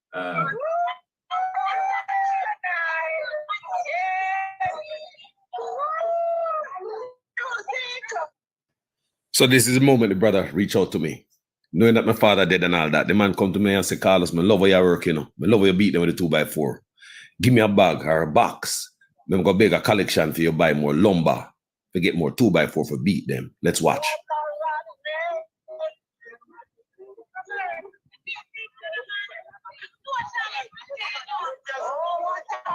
I bend down under the table. I'm going to get a brown bag. I'm going to give the man. Watch.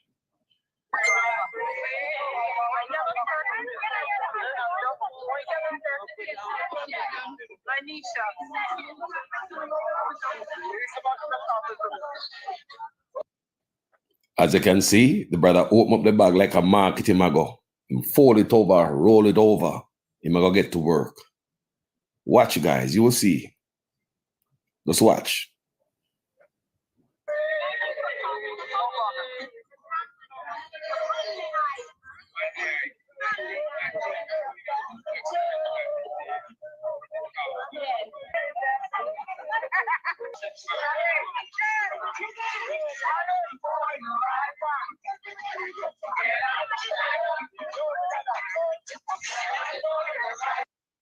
As you can see, the man gone over. That is president right there. The man is next to president. Now listen to the man in the crowd. You can't make no mistake who the man was collecting it for. Listen.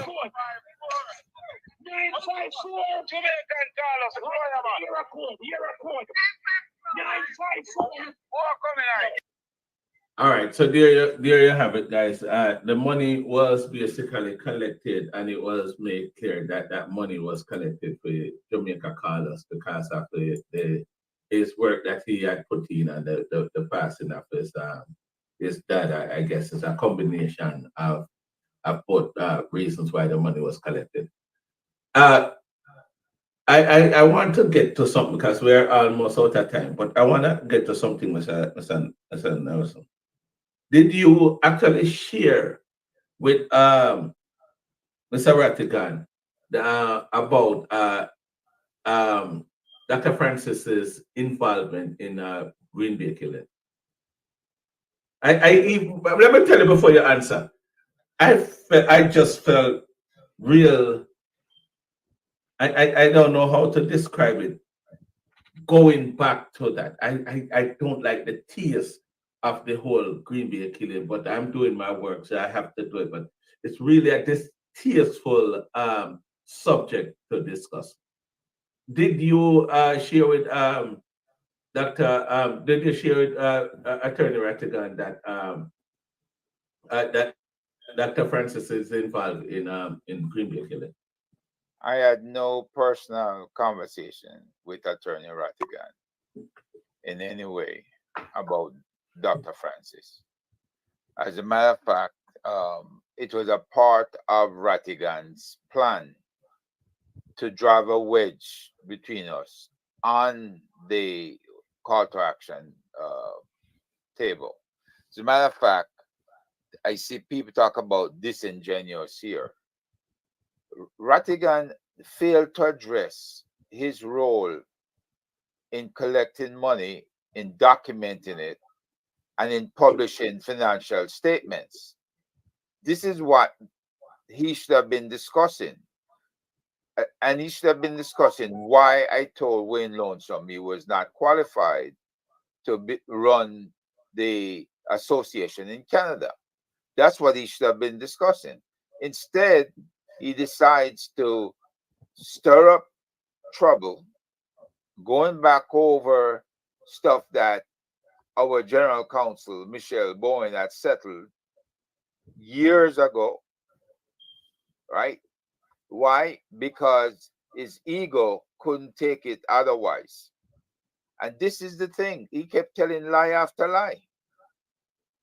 He told so many lies that night, and the thing he missed out on in telling his lies is that if Dr. Francis came to him for counsel, which he did, then it is client, patron privilege information, personal information. But he didn't care. He wanted to tear the house down, so he put that information out there. This is the type of man we're dealing with. And I'm sorry that you weren't around 6 years ago when a lot of this stuff popped up, and we had to quell the rumor mill, which we settled this 6 years ago, 5, 6 years ago. So let Rattigan come with the person who supposedly received a phone call in Jamaica. Let him come with anything he wants to come with, because that treachery is going out the door. It's Herb Nelson. Earlier in when the protests started, as you know, I was at the very first one, and I was at the second one as well. Many persons were saying that the connection with Dr. Francis and Mr. Rattigan, it was not right because they both have personal agendas. One of the most common thing is that, and I had asked Mr. Because I was there as a journalist, and I had asked Mr. Rattigan himself too. I think I asked him the question twice, in fact. Pearsons were saying that he was disgruntled because he had applied for the commissioner position a couple of times and was refused. Members of this panel, I would ask a question too, and they would have defended it that is not true. They don't think the man have any personal agenda. Are you now saying to me that after all said and done, you, Mr. Herb Nelson, think that Wilfred Rattigan, Attorney Rattigan, had an ambition and did not, that was not fulfilled, and he was disgruntled, and that's why he was a part of you guys' organization to get back at the Jamaica government? He brought that proof with him on Saturday night.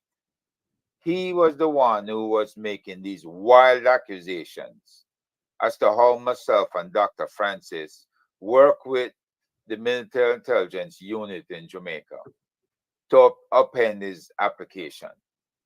He brought that to the fore, knowing that neither two of us had ever had any discussions with him over his applications, other than to praise him for having applied and state it was unfortunate that they didn't select him. Up until Saturday night, you could not tell me otherwise.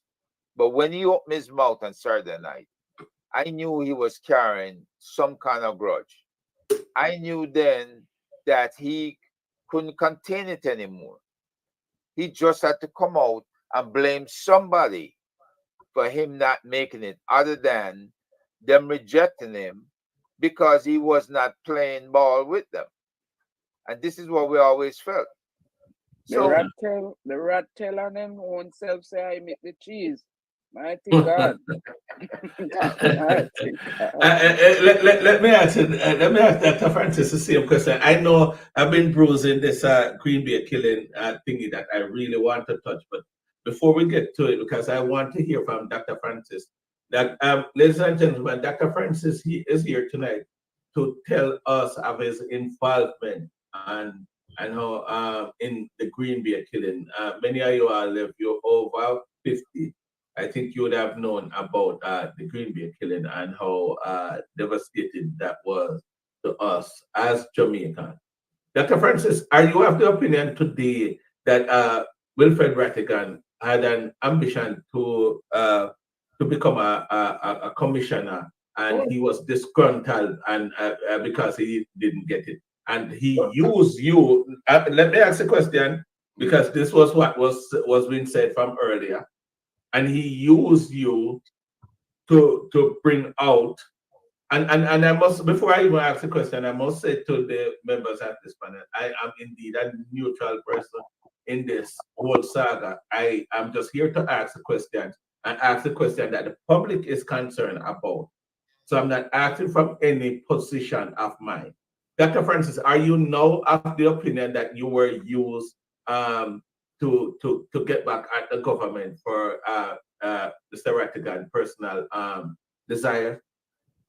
I could not answer that question honestly and tell you that I know that he did that. I don't know what's in his brain. But all I know, I think he has some hang-ups, okay? I don't know where he got them from, but I didn't know that I added value to that at all. So he was hanging with you, talking with you, but have some hang-ups with you. Apparently. And Herb Nelson would have shared the same sentiment. Mr. Nelson? Yeah, repeat the question again then. You're saying that you guys were working together because you were on many platforms with Mr. Rattigan, and I'm not here to tear him down in any way, shape, or form. I'm just here to ask a question. Are you saying that he was with you, hanging with you, but then have a beef with you that they did not bring out all these times? It out of his own mouth, Dennis. I mean, I don't know. We're still stunned that he would even bring that up and even say it publicly, knowing it to be wrong, knowing not to be true. Yeah, he said it. He said that. I heard that. Yeah, no proof. Have you had dialogue with him since like a one-on-one dialogue ever since you guys leave Canada, Mr. Nelson? The only dialogue I had was via text, which I asked him to report the funds that he received in Canada, and he sent me a text about those funds, right? And I reminded him that we needed to have it documented, because people who give $250 or more need to get a receipt or acknowledgement that we got the money. But the thing is, when people don't get a receipt or acknowledgement and they give cash, if they ask for their money back, who are you going to identify as giving you that money? We had somebody give us $400, and I passed it on to Mr. Rattigan, right, as to who donated up to $650, and it just fell on deaf ears. When I asked him in New York, I asked him in Washington, and I asked him again in Toronto to get the donors list. I even started writing out a list of everybody there in Toronto. And when they gave him the money on stage, I said, we need to put the person's name down. As a matter of fact, I was putting the person's, not the name, but the email, to make sure we'd acknowledge to them that they made a donation. He refused to do that. So I couldn't understand a man who did not send out minutes of any board meetings we had, didn't even send an agenda about the board meeting, right? And now he was refusing on every occasion I was with him to have a donors list. He stated you have to give $5,000 to go on a donors list, which is false. People needed a receipt to be able to claim their income tax, right? On their income tax. And of course, in the US, we know that threshold is much higher. But still, the $250 can be the difference in meeting that threshold or not. Right. You know that.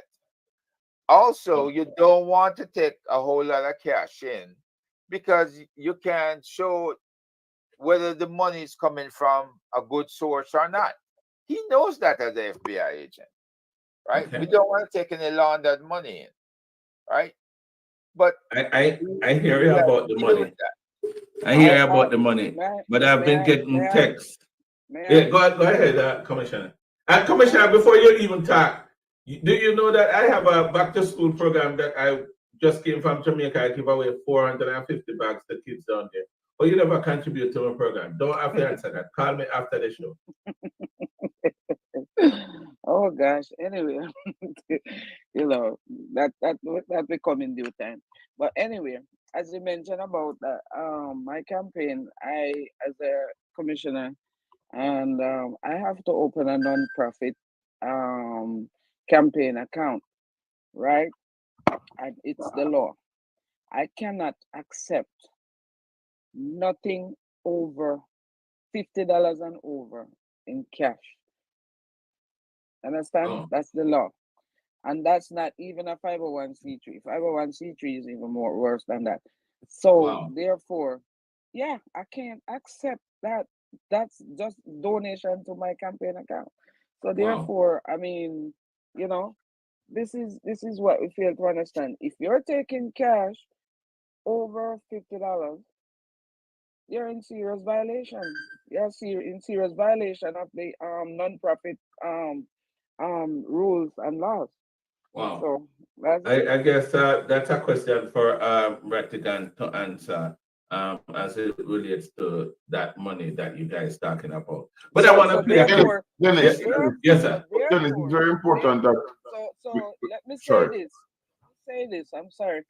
Let me say this. That brown paper bag that was going around, if anything in that brown paper bag was put in there for OGLDF, and me sure no say a pure cash go in that bag. So anybody that but that was actually for Carlos though at a personal level. I saw somebody in a one comment say them put money in it for OGLDF, and also I saw Mr. Rattigan stating that the money that he getting out the brown paper bag for OGLDF, it needs to be Carlos needs to return it. It is not so, because you cannot accept cash under those circumstances. And I was there when that brown paper bag was going around, and I know for a fact the man say Macaleka offering for two before, to buy more two before, to Carlos for lick out, and the people put in the bag. I was physically there. I need to say about that. So when they're talking about Carlos thief money and all of that, that's ridiculous. Dr. Francis, ridiculous. No, I'm about to play the clip though now. I'm about to play the clip if that's what you want to address.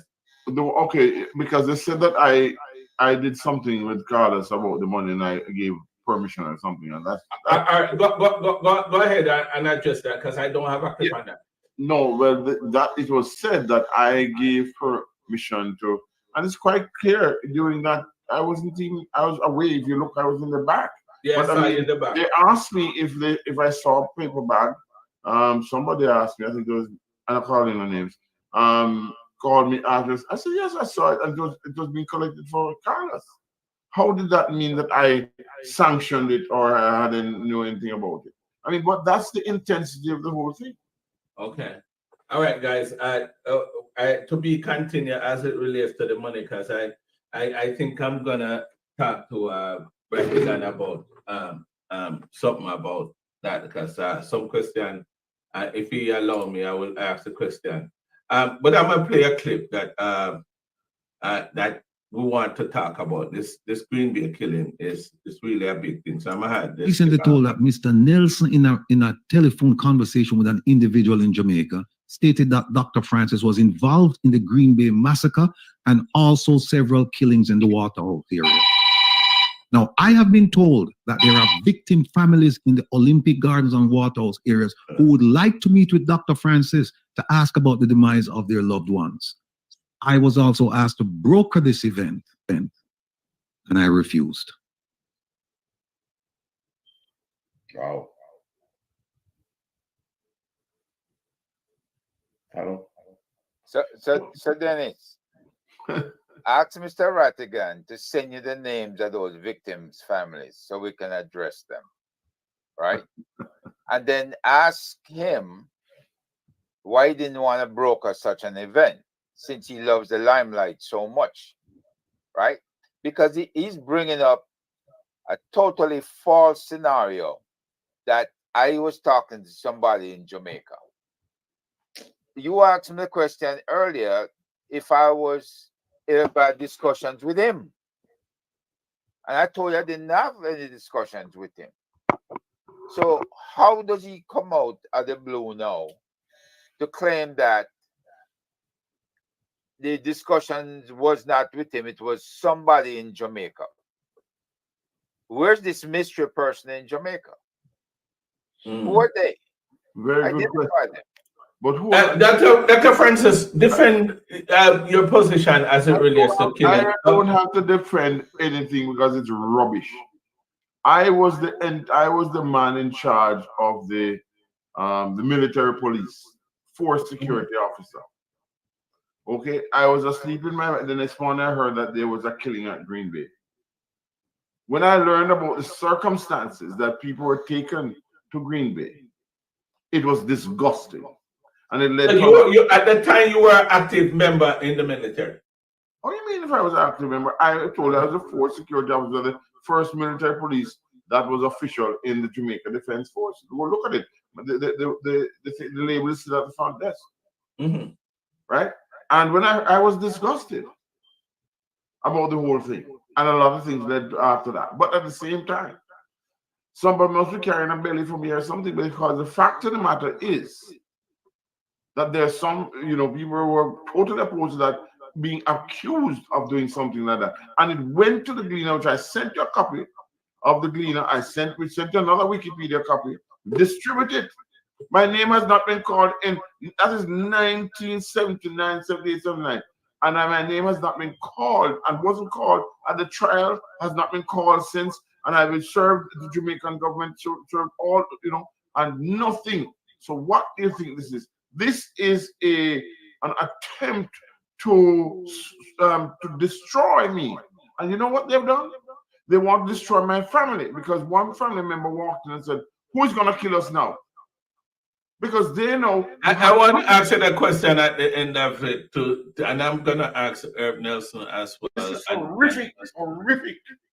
Yeah, go ahead, Dr. Francis, and tell us all the truth. The whole idea that you can put somebody like me at the range, but it couldn't be. I wasn't, I couldn't. I don't. In fact, I got a call from my driver at the time. I said, "Boss man, what I'm talking about?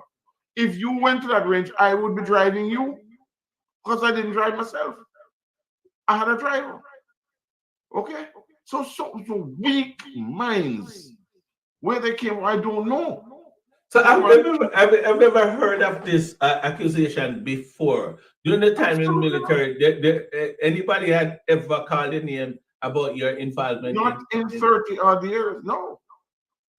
Oh. Not in 30 odd years. So this is a figment of somebody's imagination. I don't know who, but this is ridiculous. And you're gonna tell me you may have known of this, and you know of this and all that, and you and I are colleagues, and you never told me. And now you're telling everybody, I am the guy who's stabbing you, I am the guy who's doing this, I am the guy who's doing that. Come on.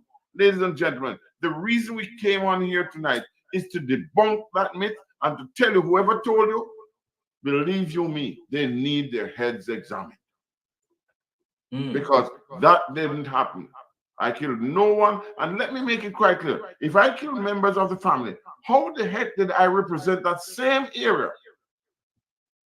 Okay, and only lost my seat by 12 votes. Because I told you I was involved in it. Okay? I just want to tell guys nobody that came to me. I'm trying to pull it over, but it's not coming across. But I'm going to try with it some more. For those who want to see, you could check the Gleaner or Google this. Green Bay survivor. Remember, 30 years after massacre. So that's how you can find it in Google if you want to Google it. And I'm going to keep trying to put this thing up. And it was also in Wikipedia. Wikipedia also had the same thing. So you have a lot of information. I mean, if you went to the Gleaner archives, you would see, and the people who were tried, the people they were examined. It was huge. Okay, it was huge. And as I said before, my platoon, my companies are up in arms because they've called me almost every day. What is happening? Okay, what is happening? And and so on. And I just can't believe it because I one of my careers was to sell insurance in the army. Do you think I would have access to the military at every level after that? After killing people? They don't understand the military, my friend. They don't. So are you guys implying that this is a make-up story by Mr. Rattigan? You have called a name. I have not called any name. I said anybody has done this needs their heads examined. Wow. Not calling any names. I was trying to pull it across to read it out, but I'm having a little bit of challenge pulling it across. I probably should have done it before I set up the show. It's giving me a hard time. Ladies and gentlemen, there you have it. Dr. Rupert Francis and Herb Nelson, the guys that in the news. Jamaica Carlos was unable to make it tonight. But those are some of the main names that was called in this past Reason Rattigan show that they have that he have every Saturday. That talks about issues and concerns of Jamaica. But he was a bit. I think he wanted to address some of the things that was floating around. And he did that. And this past Saturday, you can check it out on Reason Rattigan. And the names that were called was Herb Nelson and Dr. Rupert Francis, and of course Carlos, Jamaica Carlos, who was accused of collecting some money as well. But how does your family affected by all this, Dr. Francis? Dr. Francis, you're muted. Are afraid because anybody can come and shoot us now, and we don't know who, because it's supposed to have people out there who have missed their loved ones, and I supposed to have killed them and all that sort of thing. And so they're afraid. To be quite honest with you, and it is bad because anything can happen, And I want you to look at the bottom of that poster. I'm not saying anything more, but I want to look at the bottom, and it talks about organized crime. How on God's earth that came about? So, Dr. Francis, that means you couldn't go to Jamaica now. I definitely can't. No members. So anyway, I'm gonna cease saying anything right now. Okay. Wow. Mr. Nelson, anybody in your immediate circle has been affected by some of the things that is floating around on social media? Yeah, I'm getting a lot of feedback from people who says, Herb, you're doing so well by yourself at the Institute of Caribbean Studies. The day you got mixed up with Rattigan, I didn't like it because I could not trust him. And I stood up for Rattigan at every turn because I started that radio program with him. I started the YouTube with him, right? When he spoke about suing people and Wayne Lonesome suing people, I was the guy that I'd put out, and you can ask Dr. Francis and anybody else, because I usually do like a newsletter out to the task force. I said that we need to have, just like they have here in America, an innocence project, right? And I also spoke about those prisoners that we have locked up in jails in the Caribbean as well, especially in Jamaica, over 150 prisoners that have never been charged. Some of them was in there for 40 or 50 years or more.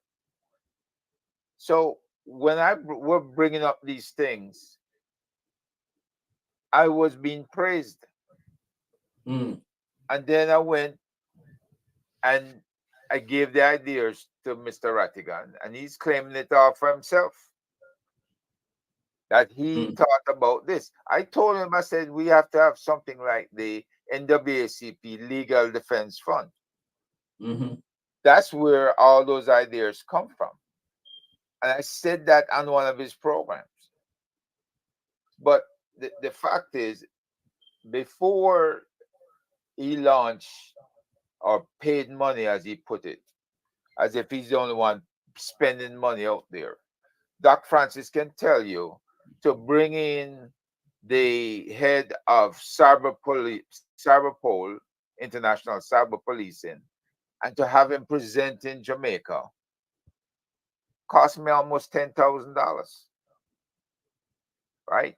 To bring in other speakers to cover other key areas of law enforcement, of crime and security over the years has cost me over $10,000.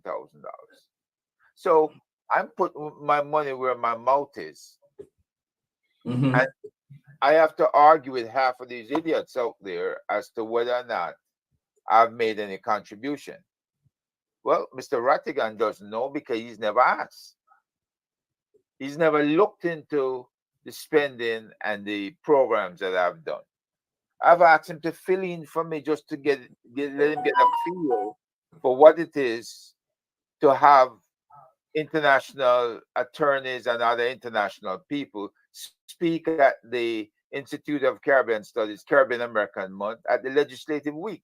He did that 2 years ago. So he got a, and he was. Mr. Nelson, somebody's asking for the records, which I know you have said it before.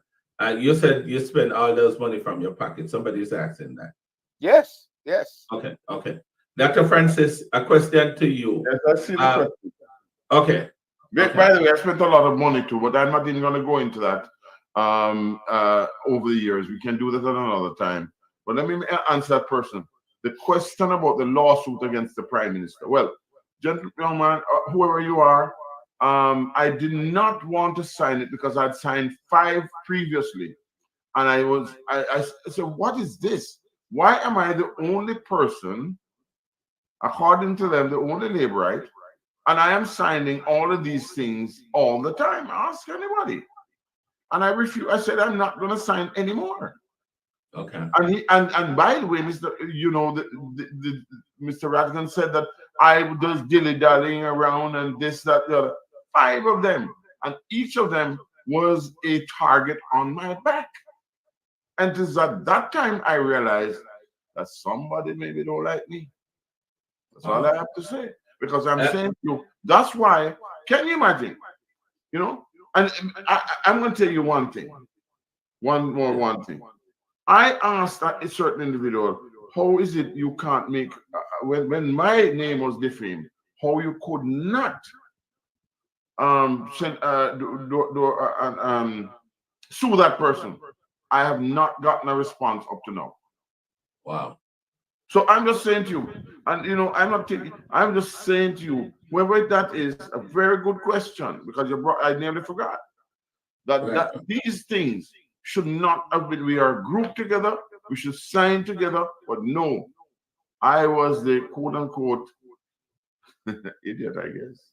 Okay. The guinea pig, you were the guinea pig. Guinea pig, yes, guinea pig. Commissioner Joy said you were the guinea pig. Herb Nelson, we're gonna end pretty soon here, but I'm gonna ask you a question. I have seen you and Mr. Rattigan on various platforms, as I had mentioned before. And now something happened and everything changed. If I would offer myself as a mediator to bring you guys back together, would you accept that?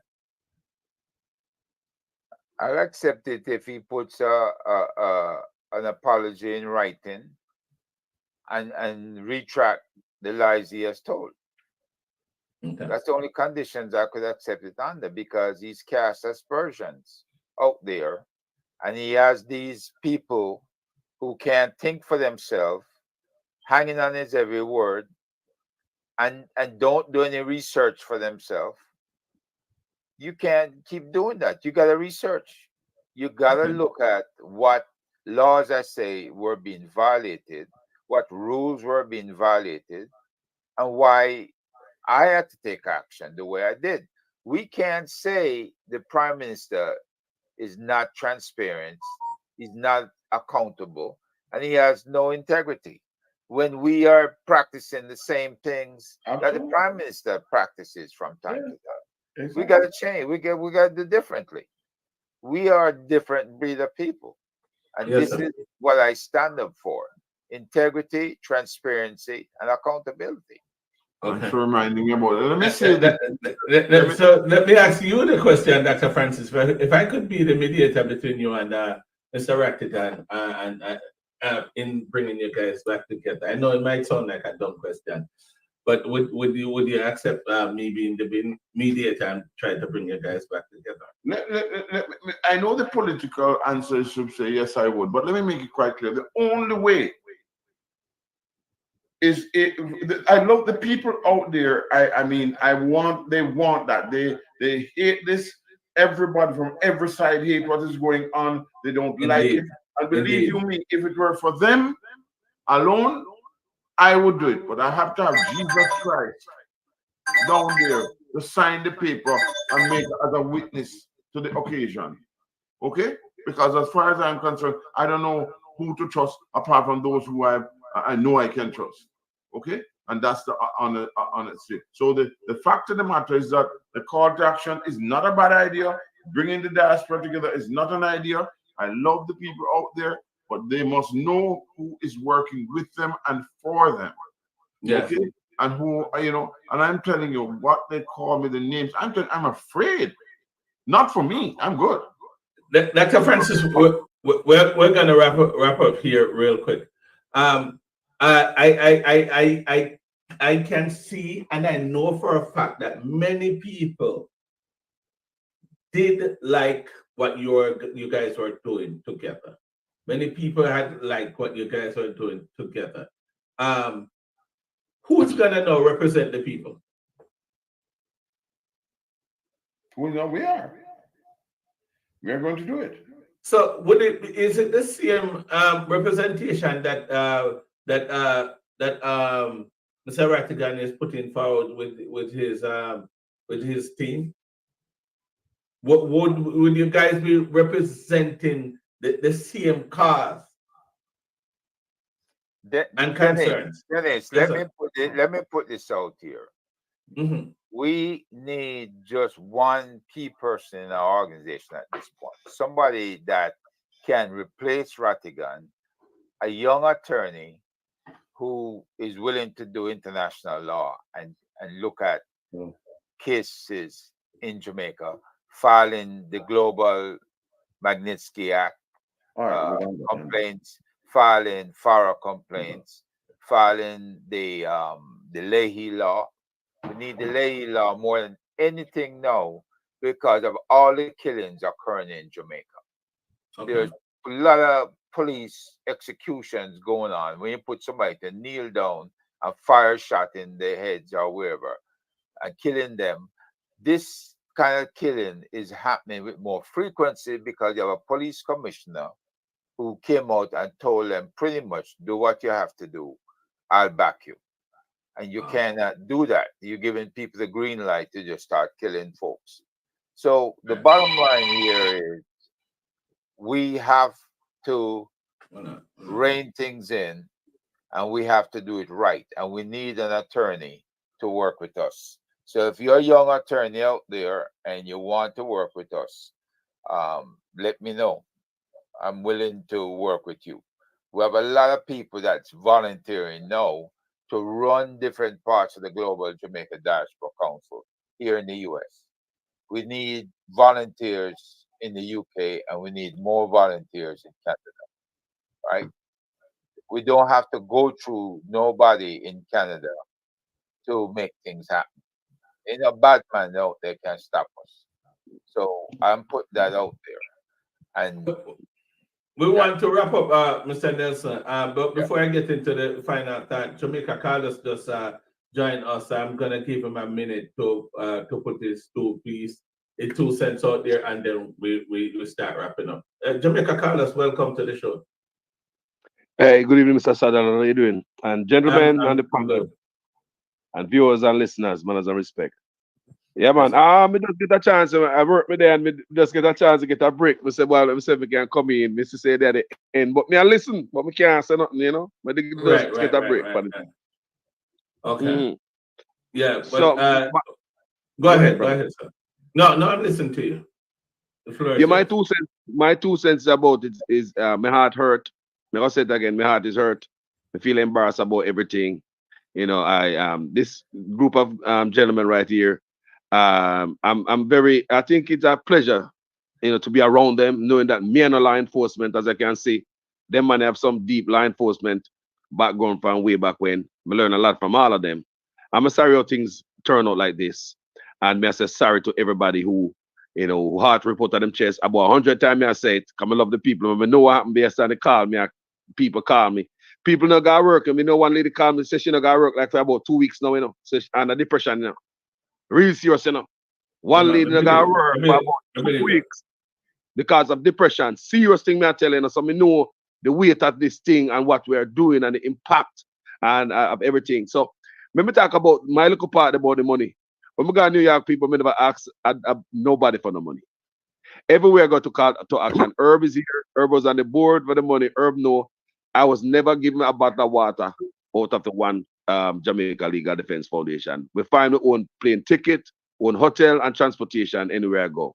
When I went to New York, the man came up to me and said, God, they know some my father did and all them things. And these people are my friends. We have a lot of people in New York. And that's the only protest I ever received $1 from. And when I get the money, I told Dr. Francis, I told Herb, I told Wayne Lonesome, I tell Wayne Global, I tell me and Jeffrey Tavares have about our conversation about it. We talk in the group. We never hide it from the group people. So it's nothing. So I was surprised when I see it come back out there, among other things from 1960s and the 50s. I don't know how long them think they was pulled up out of Noah's Ark. But, you know, I'm sorry for what happened. Enough love. Me have to run again. I will continue to listen. And you will continue to fight for the people. Oh, yes. Me hear a question and say, boy, if you could have put us back together. Me a straight man, you know. Me can't go back to that, you know. No, me not going back. I will not go back. But I will continue. But you know, maybe on social media for how long? Maybe me protesting on my page every day, pretty much. So the fight is not gonna stop. Come and love my people. You understand me? And whether be PNP or Labour right, them now miss me 2x4. Respect everybody. Me gone. Thank you very much, sir. Your final thought. Let me start with the lady. Just you have 1 minute, Commissioner Jai, to wrap up. We're gonna end the program. Your final thought, Commissioner Jai.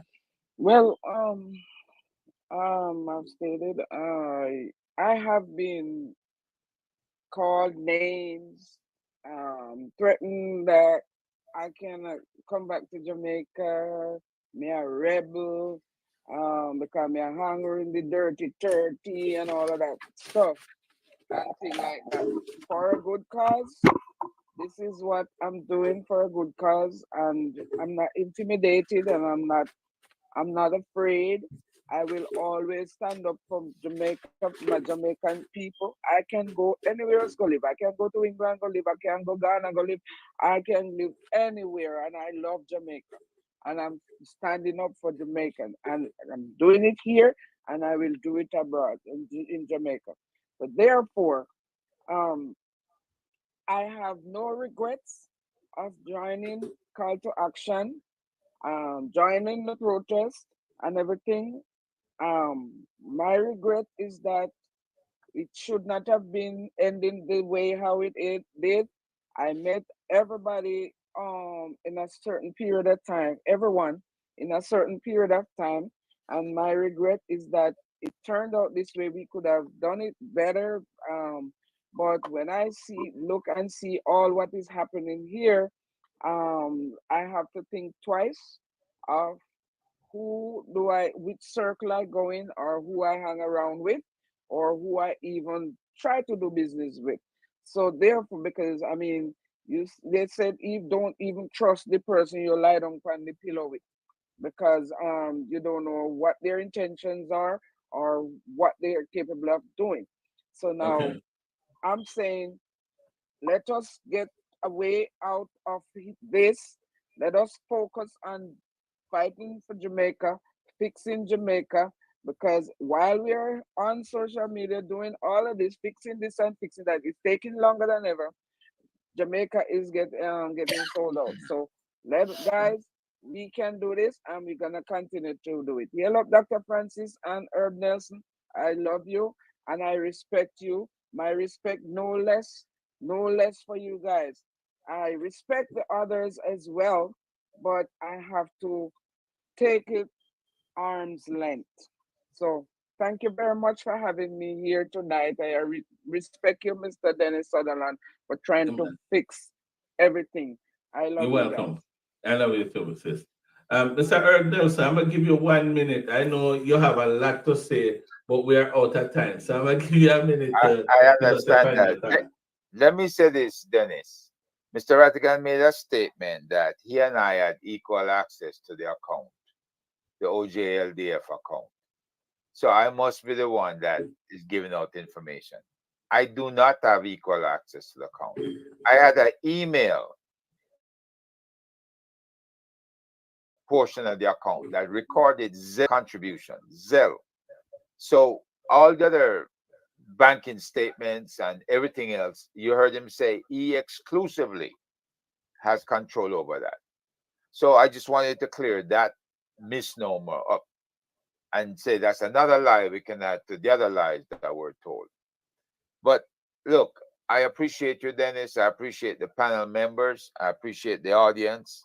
Even though a lot of them praised me before, I have recordings of them praising me, like Catherine and Loxley and the rest of them.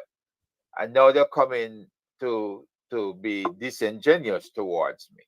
Look, I will always stand up for truth, justice, transparency, and accountability. And that's what I'm doing, folks. Believe it. Thank you. Thank you very much, Dennis. You're welcome, sir.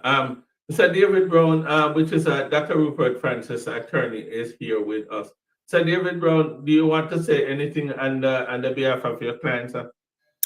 Well, as I indicated before, I'm here in two capacities, as Dr. Francis attorney, as a member of the task force. As an attorney, my purpose here was to ensure that my client doesn't speak out of context or anything that can be construed as being defamatory of Mr. Rattigan, right? And as Commissioner Smith said to you, I laud you with your efforts to try to bring people together, right? Yes. And I'm doing the same because I am concerned about brand Jamaica. Yes, I don't like this cascas, as we would call it. It's not good. It's not good for us as a people, right? So I hope this can help to bring an end to all of this as it relates to bringing people together. Sometimes things are just irreconcilable, right? And maybe, people can operate in their own sphere doing what they're trying to do. As a matter of fact, even though I'm Dr. Francis' attorney and friend, I would say, we don't normally agree on stuff, right? And not because I disagree with him, right? I won't disparage him, right? In fact, I totally disagree with him in going in the direction he was going with the call to action. I don't believe in, and no offense to you either, but my position, I didn't really believe in these protests outside of Jamaica, right? I don't believe in, it seems as if, you're tearing down the government. I didn't like it. But then again, as an attorney, I respect people's, especially in America, I respect people's freedom, of speech. Right. Yet, things must be non-political. So if there's any veering towards a particular party right, it can be misconstrued that this effort was just an effort to tear down the JLP government, right? So that being said, I hope, after this panel, whatever happens, I know Mr. Rattigan probably, more than likely, will be watching this at some point.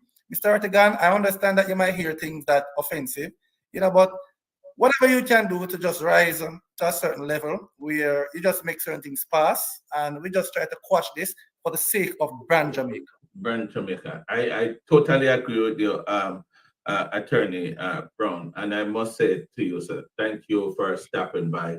Even though I know you're here representing your client, Dr. Rupert Francis. Dr. Rupert Francis, it has come to an end for the night. I know we'll have many other shows that we will discuss, and I call it not show, but a podcast that will discuss issues as they come along. Dr. Francis, you want to just take us out for the night with your closing remark? Yeah, thank you very much. Thank you very much, Attorney Brown. Thank you very much, Herb. Thank you very much, Chris. Commissioner Joy, you are always a joy. And I want to say to the audience, there are lots of persons in the audience wanted to find out what was happening and how it happened. Some may not agree, and many may not agree with us, and may not agree with some of the things we have said, but they're true. And I made sure to bring this to your fore. And I want to tell you that I enjoyed working with you. I will continue to enjoy working with you. Some of you might not want to work with me because you believe that we are being disingenuous. I don't think so. I think that we are doing the right thing. I think that we ought not to be pointing fingers at each other. I think that Jamaica is the number one thing, the number one choice, the best country in the world. And I just want to thank all of you for having assisted work. And I look forward to working with you. And for those of you who don't want to work with us, that's fine. One person asked me, am I coming to New York? Absolutely not. Because to this protest, I think so ego. And as far as I'm concerned, I'm not into that. So as far as I'm concerned, thank you very much one more time. Love you and all of you. And in spite of what you think, please go read about the thing that they said I did. And as I am an organized crime fighter. Oh, by the way, when any one of you see my what do you call my car, my Lamborghini, please return it for me. I think I left it somewhere in New York or Canada. Okay, the Lamborghini. That's the one that I got from organized crime. All right. That money did not come from OJLDF, right? No, it did not.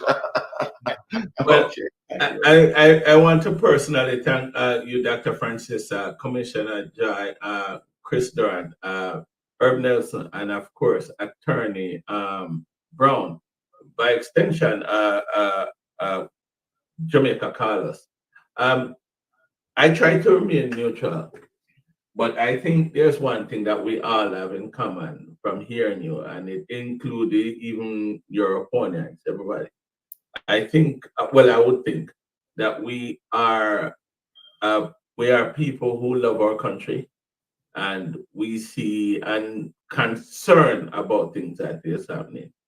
And I think that, we're just trying to make a difference in our own little way. And that's all our objective are. At least I can talk for myself. That's what my objective are.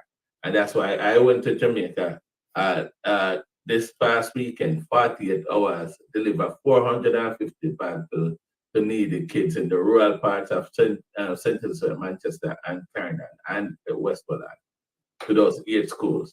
I did that because I want to make a change. And so I'm displaying it on my Facebook page, Dennis Sutherland, R. Sutherland TV. Y'all could see what we're doing. And the intention is for you to participate, not so much of giving to my program, but create a program to yourself. Because if you can do that, we can build a better Jamaica.